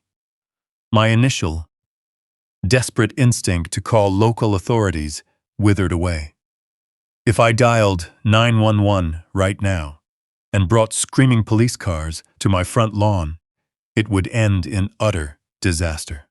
Responding officers would assess the complex scene, listen politely to my frantic allegations, and then immediately call the attending physician to verifies the medical context. They would inevitably call the director of surgery. They would defer entirely to his corrupted professional opinion, without asking a single follow-up question. Miscatting, he would calmly assure the investigating detectives that poor Mason had simply suffered an expected, tragic, terminal complication, validating Victoria's narrative. The local police would quietly close the file, offer their deepest condolences to the grieving widow, and legally leave my defenseless son to be eliminated. The trap she had constructed was absolute in its perfection. We were completely surrounded by a massive wall of respected medical and legal authority that she had spent 7 years cultivating. We couldn't turn to local help, because the people assigned to protect us were acting as her paid accomplices. Inside this dark house, we were entirely on our own. By 3 a.m, the house was submerged in a heavy, tomb-like silence. I sat in the dark room, staring at the digital audio file safely saved on the tablet. With local law enforcement compromised by a corrupt medical hierarchy, I knew with absolute certainty that if I stayed in the house and tried to resolve this locally, Mason and I would both be gone before midnight tomorrow. I needed an authority operating far above the county level, a force capable of bypassing local corruption entirely and striking at the heart of the syndicate. Slipping off my shoes, I pulled on a pair of dark, rubber-soled work boots. Moving like a ghost through the dim hallway, I paused outside the master bedroom, listening to the soft, rhythmic sound of Victoria sleeping deeply, completely confident in her plan. Bypassing the front door, knowing the digital lock would chime and betray my departure, I carefully slid open the glass patio door, enduring the faint scrape of the metal track, and stepped into the cold night air. I walked quickly across the damp grass, cleared the low wooden fence into the neighbor's yard, and headed down the quiet street toward where I had parked earlier that afternoon. Climbing into the cab of my truck, I kept the headlights off as I rolled slowly through the suburban streets. Once a mile away, I flipped the lights on and pressed hard on the accelerator, driving straight toward the towering skyline of downtown Baltimore. My mind was locked onto a single, desperate objective.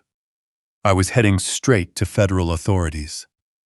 The Baltimore FBI field office was an imposing, brutalist concrete fortress, surrounded by heavy steel barricades and high-security fencing.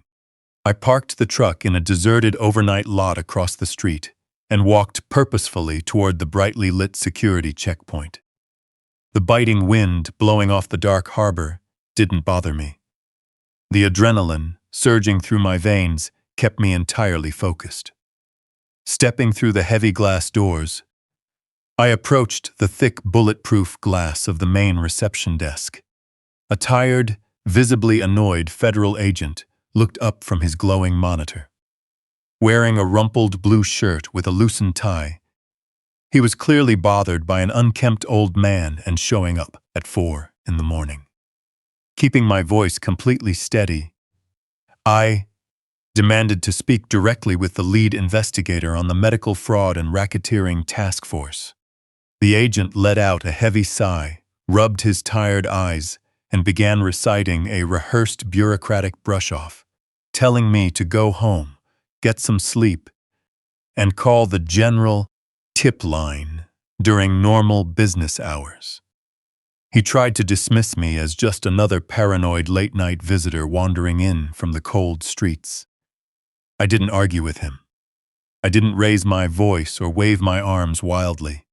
I simply laid my encrypted tablet flat on the metal pass-through tray beneath the thick glass and pressed play on the audio file I had isolated just an hour earlier.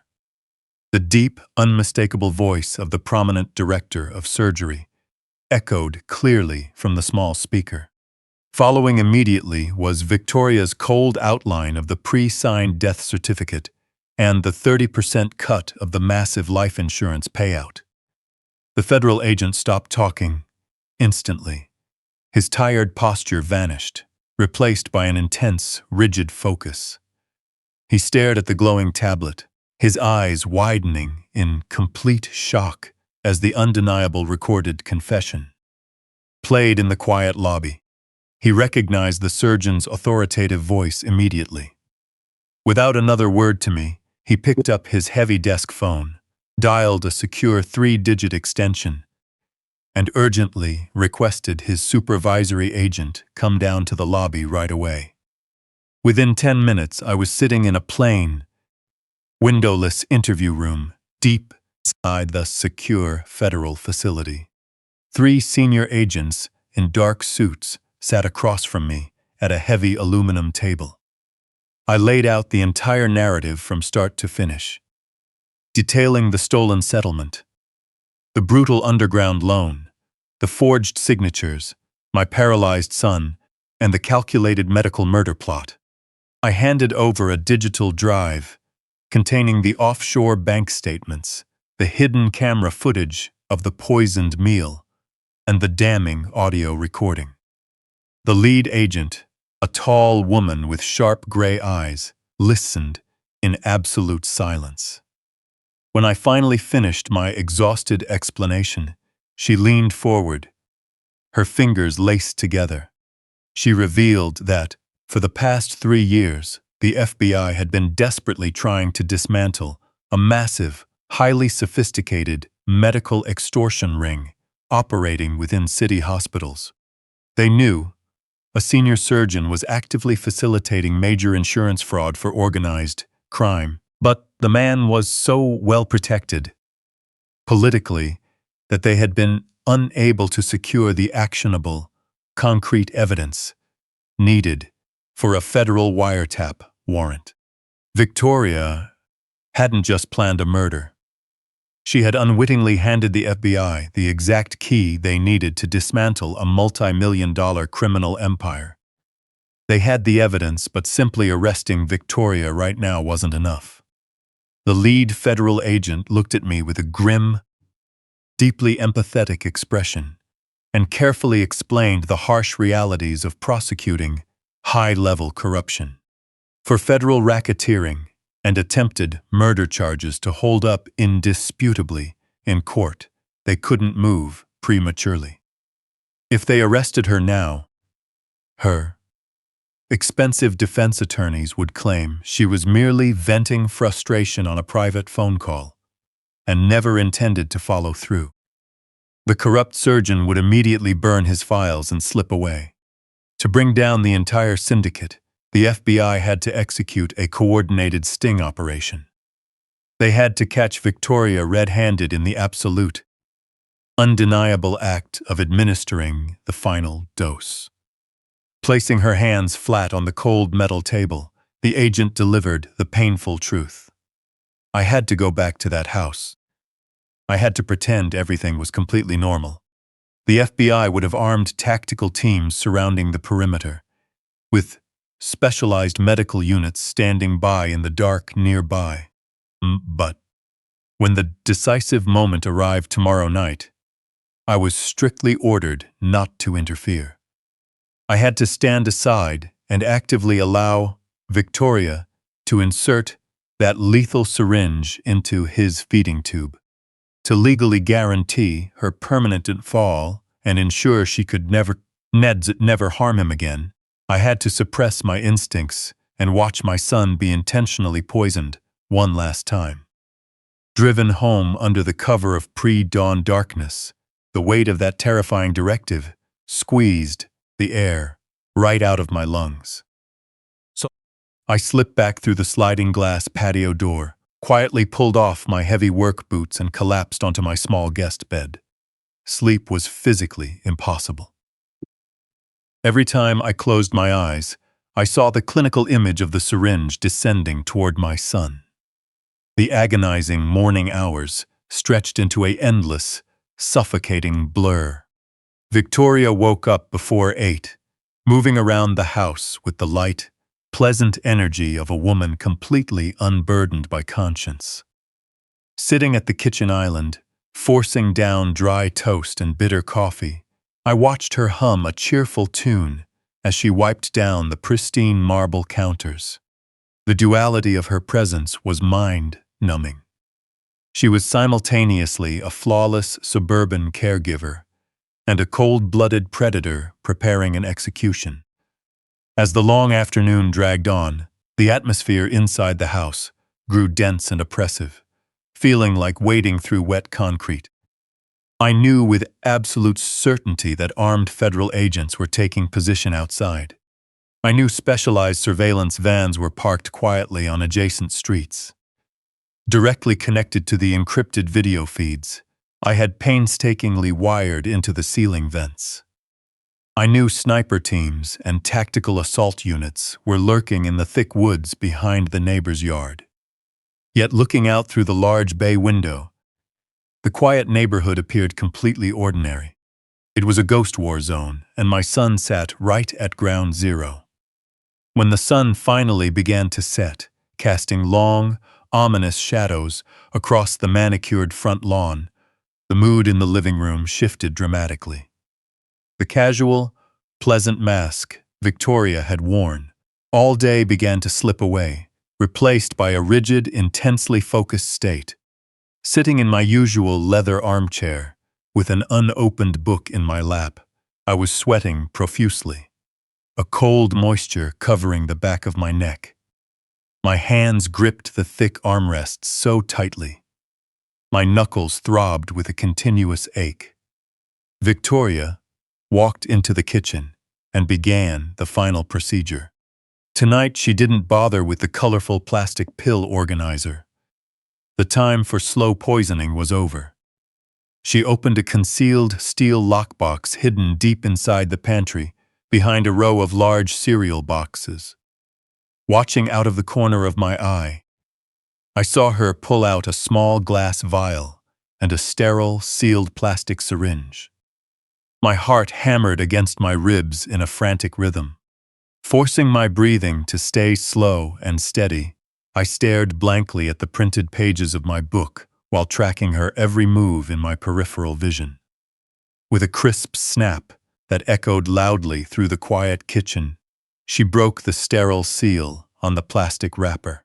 Inserting the long metal needle into the rubber stopper of the vial, she slowly pulled back the plastic plunger, filling the clear cylinder with a thick, cloudy liquid.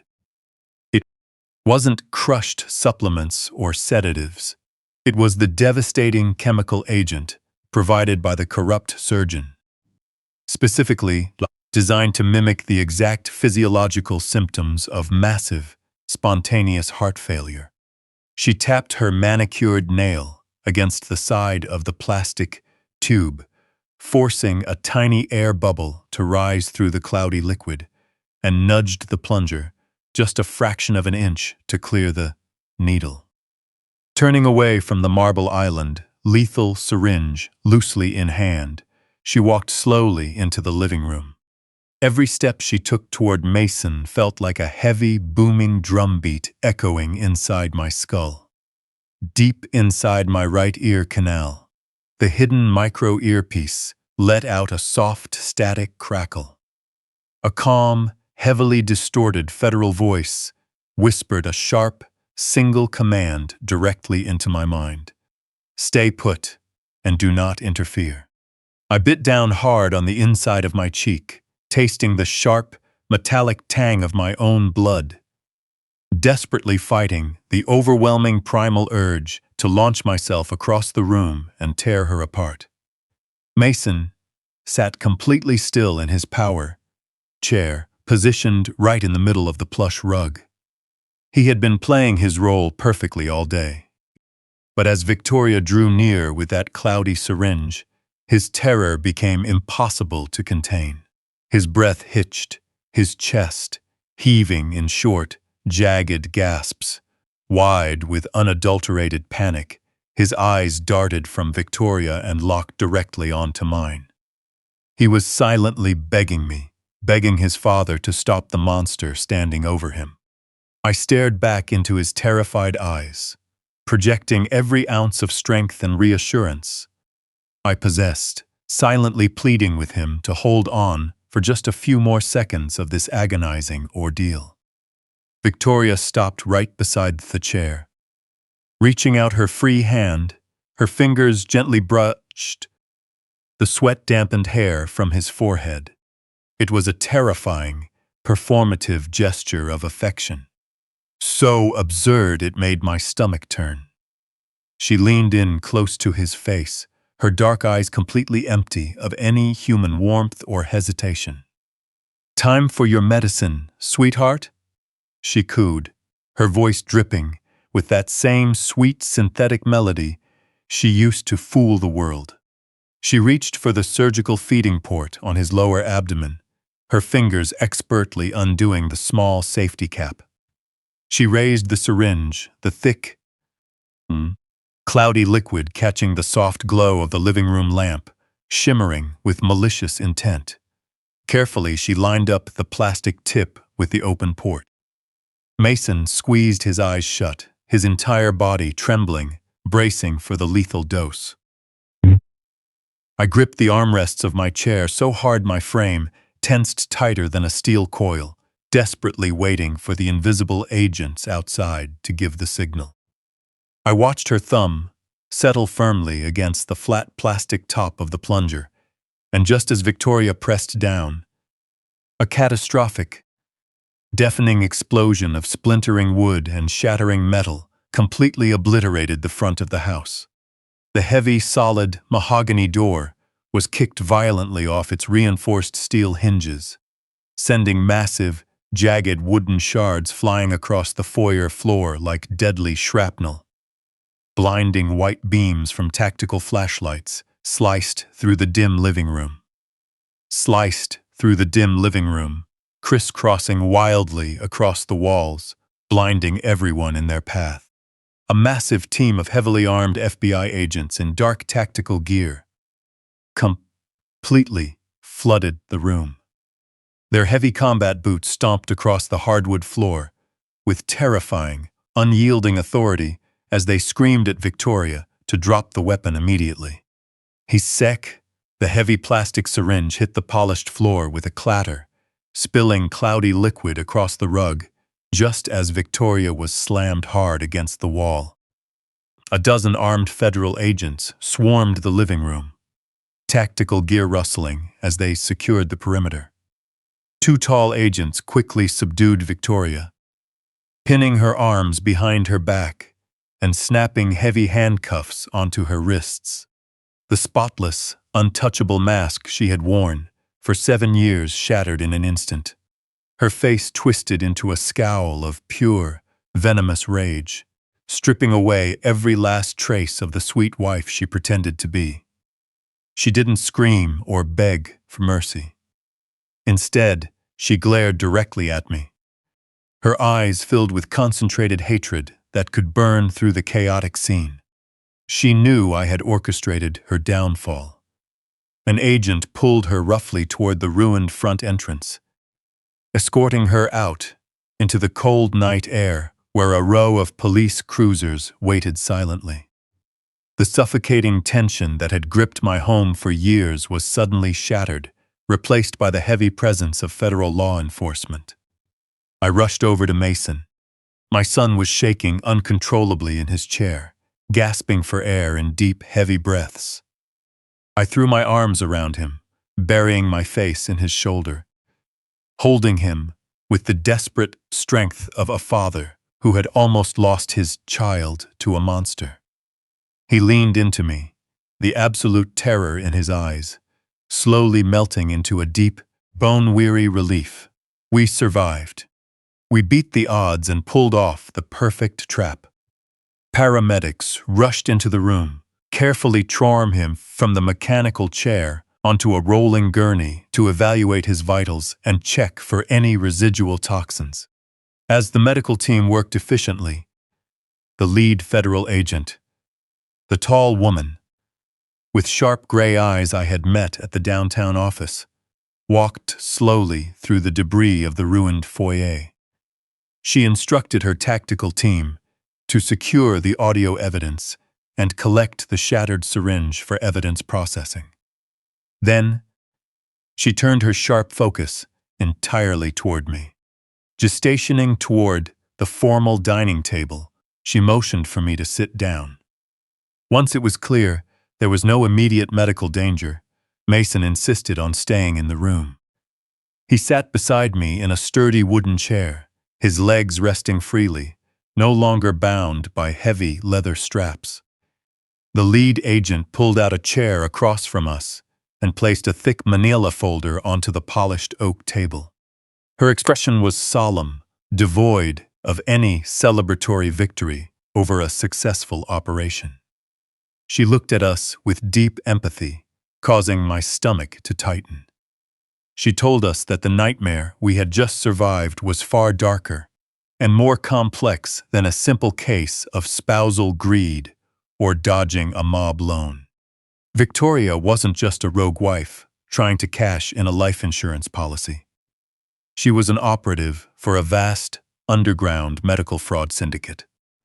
Laying her hands across the thick file, the agent revealed the chilling scale of Victoria's true identity. She explained, that the syndicate operated on a massive national level, like a highly sophisticated corporate entity devoid of basic human ethics. Victoria held a specific title within this dark organization. She was known as a broker. Her job was to carefully identify, analyze, and infiltrate the lives of financially independent, highly successful men who lacked close or prying families. She was trained to be the perfect, loving partner, embedding herself so deeply into their trust that they would willingly sign over total financial and medical control without a second thought. Once the legal foundation was secure, the syndicate would orchestrate a tragic, seemingly accidental physical event. Looking directly at Mason, the agent's voice softened slightly. She confirmed what we had begun to suspect. The devastating car accident that allegedly paralyzed him 7 years ago was never an accident. It was a precise, professionally executed hit designed to cause maximum physical trauma without actually taking his life. The terrifying scope of the conspiracy ran deep into the medical system. Mike, using vast, untraceable cash reserves from offshore accounts, the syndicate heavily bribed influential medical professionals. The prominent director of surgery we heard on the recording was a key asset on their payroll. When Mason was brought into the emergency room on the brink of death, that corrupt surgeon took complete control of his file. He deliberately altered the MRI results and falsified the neurological evaluations, intentionally misdiagnosing my son as paralyzed from the waist down, and condemning him to a wheelchair when he actually only needed standard physical therapy to make a full recovery. This manufactured tragedy served a brilliant dual purpose.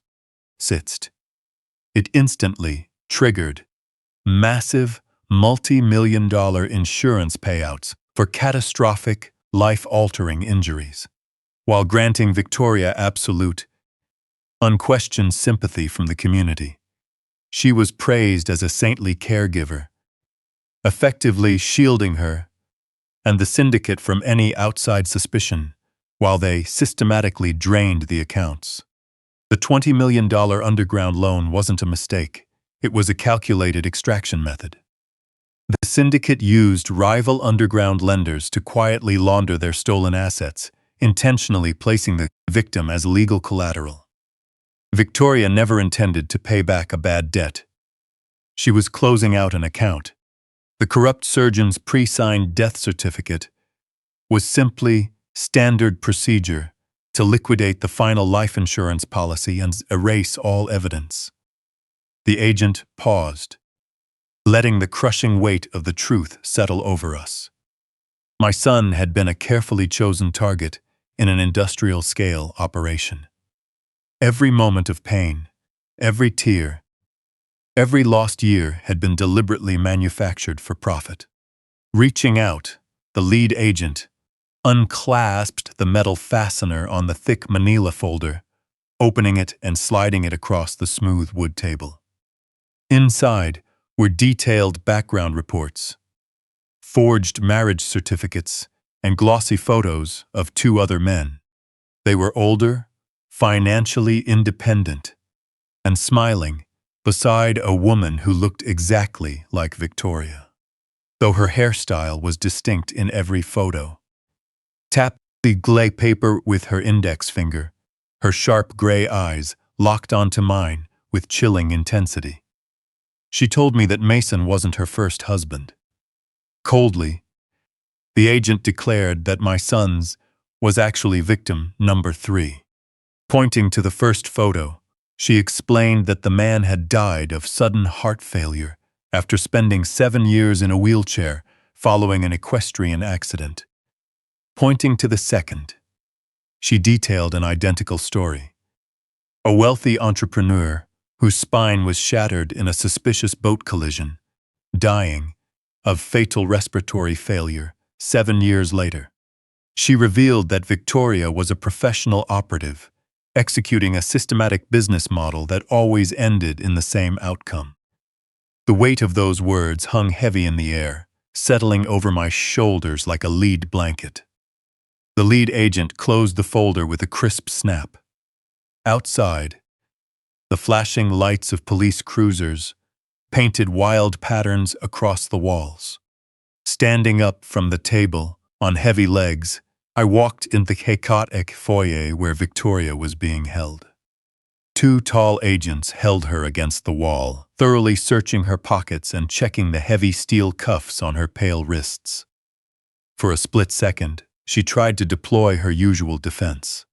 Forcing tears to swell in her dark eyes, her lower lip trembling with vulnerability, she let out a pathetic whimper. Looking around the room in feigned horror, she played the part of a confused, terrified suburban wife who couldn't understand why these men with heavy weapons were breaking into her home. Locking eyes with me, she projected a picture of heartbreaking innocence, begging me to tell them there had been a mistake. Standing beside me, the lead agent held up the digital recorder. Without saying a word, she pressed play. Victoria's crystal-clear audio confession filled the foyer, demanding the forged death certificate and explicitly promising a 30% cut of the life insurance payout. The recording played on, bouncing off the ruined walls, drowning out the noise of the raid. As the audio reached her chilling final laugh, the fake tears in Victoria's eyes vanished instantly. Her pathetic, trembling posture completely evaporated. The mask of the innocent, crying caregiver shattered into a million pieces right before my eyes. Her face twisted into an expression of pure, unadulterated malice. The artificial warmth melted away, exposing the cold, calculating predator lurking beneath. She stopped struggling against the agents and stood completely still, her dark eyes locking on to mine with concentrated venom. Letting out a harsh, rasping laugh, she ignored the agents holding her arms and raised her chin with arrogant superiority, spitting bitter curses directly at me. Her voice dripped with absolutely at me. Her voice dripped with absolute contempt. She openly mocked my desperate attempts to save my son, laughing at how ridiculously easy it had been to infiltrate my life and drain my assets. She taunted my trusting nature, detailing how she had manipulated my paternal instincts to build her perfect alibi. She bragged about the incompetence of the local medical board, the blind ignorance of insurance adjusters, and the absolute loyalty I had shown her while she prepared to eliminate my only child. She told me I was nothing more than a temporary stepping stone in a larger blueprint. She boasted that her syndicate's attorneys would tie up the federal courts for decades, promising she would walk away completely free while I jumped at shadows for the rest of my life.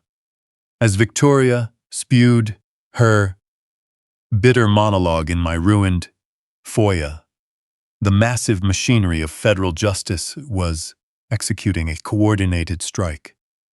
Across the city, the lead agent raised her tactical radio to her lips, requesting updates from teams deployed across the metropolitan area.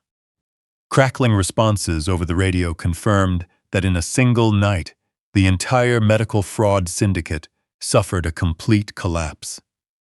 10 miles away, in the pristine hallways of the city's most prestigious hospital, a tactical unit breached the executive wing's security doors. The corrupt director of surgery, who had condemned my son to a wheelchair for profit, was pulled from his leather chair and taken into custody. Federal agents systematically seized his encrypted servers, hidden ledgers, and locked desk drawers containing pre-signed, fraudulent death certificates. The entire legacy of his respected medical authority crumbled into a massive crime scene. Simultaneously, down by the dark waterfront of Pier 4, another federal task force executed a high-speed interdiction. The violent underground lenders holding the $20 million fraudulent debt anchored to my son, were completely surrounded. Tactical vehicles swarmed the deserted shipyard, cutting off every escape route. The enforcers were pulled from their luxury SUVs, their weapons confiscated, and their complex offshore money laundering operation dismantled before they even realized what was happening.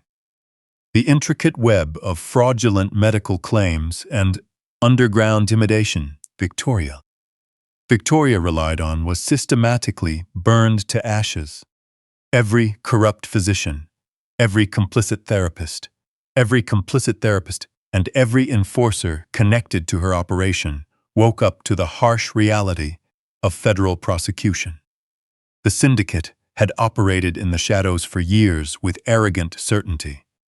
But tonight, the glaring light of federal justice was exposing every single one of their secrets. The lead agent lowered her radio, a cold smile touching the corner of her mouth. Looking directly at Victoria, who was still glaring fiercely at me, oblivious to the catastrophic collapse of her empire, the agent calmly informed her that the director of surgery custody was currently in federal custody and actively cooperating for a plea deal. She notified her that the offshore accounts were completely frozen, and the enforcers were sitting in secure holding cells. Victoria's arrogant smirk finally faltered. The color drained rapidly of her failure pierced her socio-reality of confidence. No sound confidence. She opened her mouth to speak, but no sound came out. The tall agents gripped her arms tightly, preparing to drag her through the broken doorway toward the waiting cruisers. As they pulled her toward the flashing lights, a deliberate sound echoed from the living room. The crisp click of heavy metal buckles being unfastened cut through the ambient noise of the raid. Victoria stopped struggling, her head snapping around to look back inside. Mason was sitting in the middle of the room, his hands, supposedly useless for 7 agonizing years, moved with steady, deliberate precision. He unbuckled the thick leather straps securing his feet to the metal rests, placing his boots firmly onto the solid hardwood floor. The entire room fell into a shocked, breathless silence. As my son placed his hands on the armrests and pushed himself up, he stood up slowly, with flawless posture, rising to his full height. The manufactured paralysis, the tragic medical illusion that had dictated our entire existence, was officially broken. Walking steadily across the ruined living room, Mason stopped just inches from Victoria. He looked down at the woman who had stolen 7 years of his life, his expression carved from solid ice. "Keep the chair," Mason told her coldly. "Where you're going to need a seat." The aftermath of that explosive night didn't magically transition into immediate happiness. The harsh reality of severe chemical confinement and 7 years of forced muscle atrophy didn't just disappear overnight, because the bad actors were in federal cells. The physical and psychological road to true recovery was brutal, paved with profound pain, intense frustration, and rivers of sweat. I converted our spacious downstairs dining room into a state-of-the-art physical therapy center.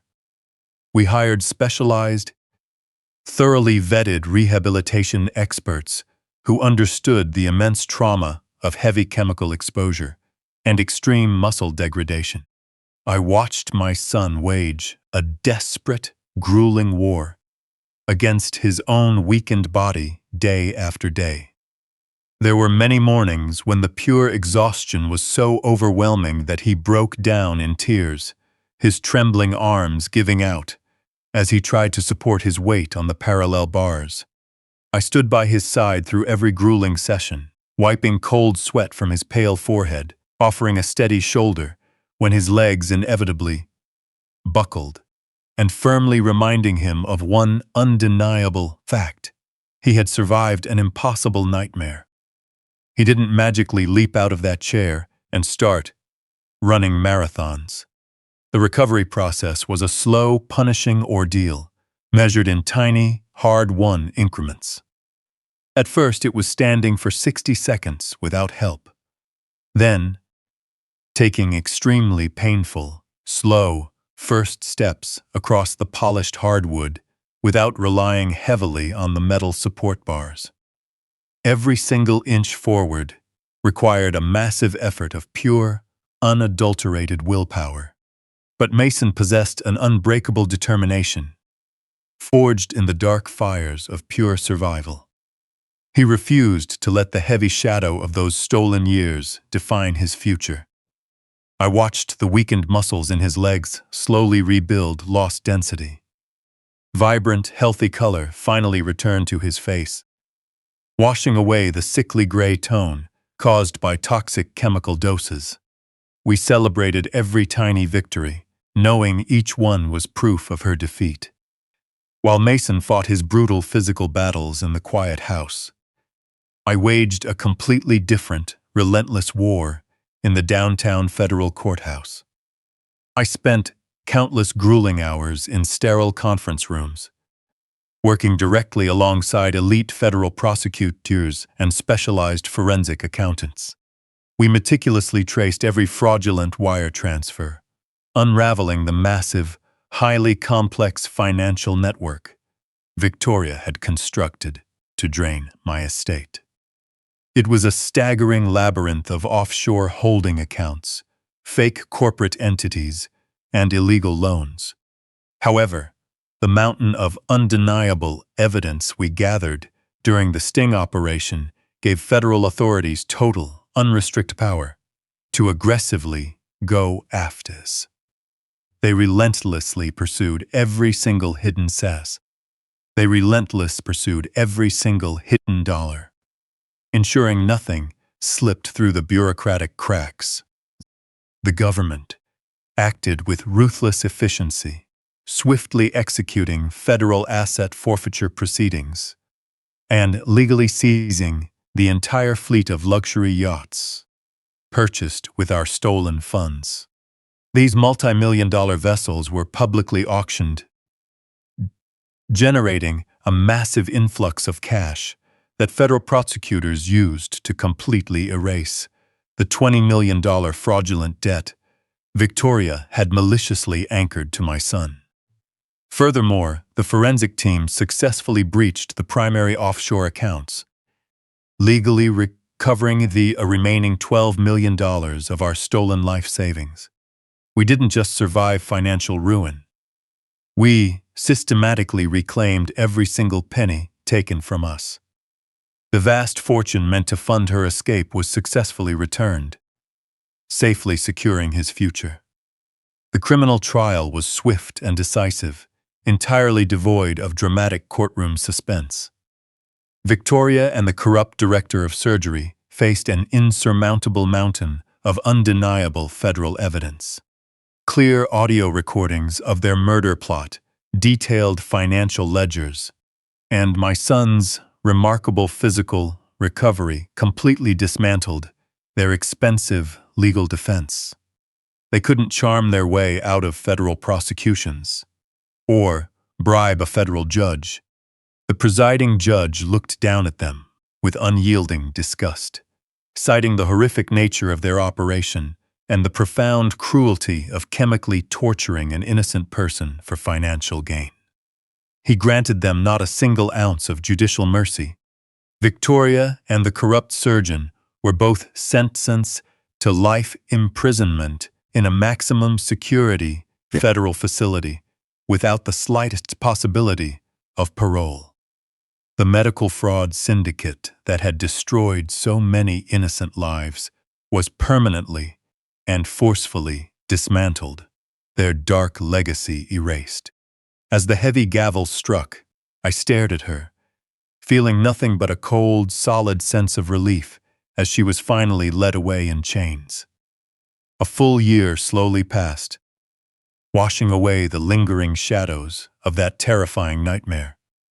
The oppressive tension that had suffocated our home during those 7 agonizing years was gone, replaced by the warm, comforting light of a genuinely peaceful life. It was a crisp, clear autumn afternoon. The sky was a brilliant, vivid blue, completely free of clouds. I stood shoulder to shoulder with my son at the bustling edge of Baltimore's inner harbor. A cool, salty breeze blew off the choppy water, carrying the distant, cheerful sounds of the city. We leaned against the heavy iron railing, watching small boats drift slowly across the wide horizon. Mason stood tall and proud, breathing in the fresh air. He relied heavily on a thick wooden cane held firmly in his right hand to help support his recovering muscles. But his posture was perfect. His back was straight, his shoulders broad and strong. As he looked out over the rolling waves, a gentle, serene smile touched his lips. The heavy, dark fear that had once consumed his eyes was gone, replaced by a quiet, deep strength. He was a survivor, a man who had walked through the deepest, darkest rings of hell and emerged unbroken. His steady, rhythmic breathing served as a beautiful testament to his physical resilience. I stood quietly beside him, my hands tucked into my jacket pockets. Gazing out over the open water, a profound realization settled over my heart. A father's fundamental duty to protect his child doesn't magically expire when they reach adulthood. It doesn't disappear when they move out or build their own independent lives. That primal protective instinct is permanent, enduring, and absolute. I had fought a desperate, terrifying war against a monster, posing as a loving caregiver, and we had ultimately won. We had reclaimed our stolen lives piece by piece. Looking at my son standing strong in the afternoon sun, I knew with complete certainty that every single moment of terror had been worth fighting through. I would willingly face 1,000 federal agents just to keep him safe. The most dangerous monsters in our lives don't hide in the dark. They hide behind warm smiles, home-cooked meals, and the disguise of a loving caregiver. They use our trust and deepest vulnerabilities as their ultimate weapons. When something feels wrong, never ignore your instincts, even if that feeling points towards someone living under your own roof. Love should never require you to surrender your vigilance. When you suspect you're being manipulated, don't fight it with emotion. Fight it with cold, hard evidence. Real family will protect you, while predators will isolate you. Stay alert, stay sharp, and protect your family.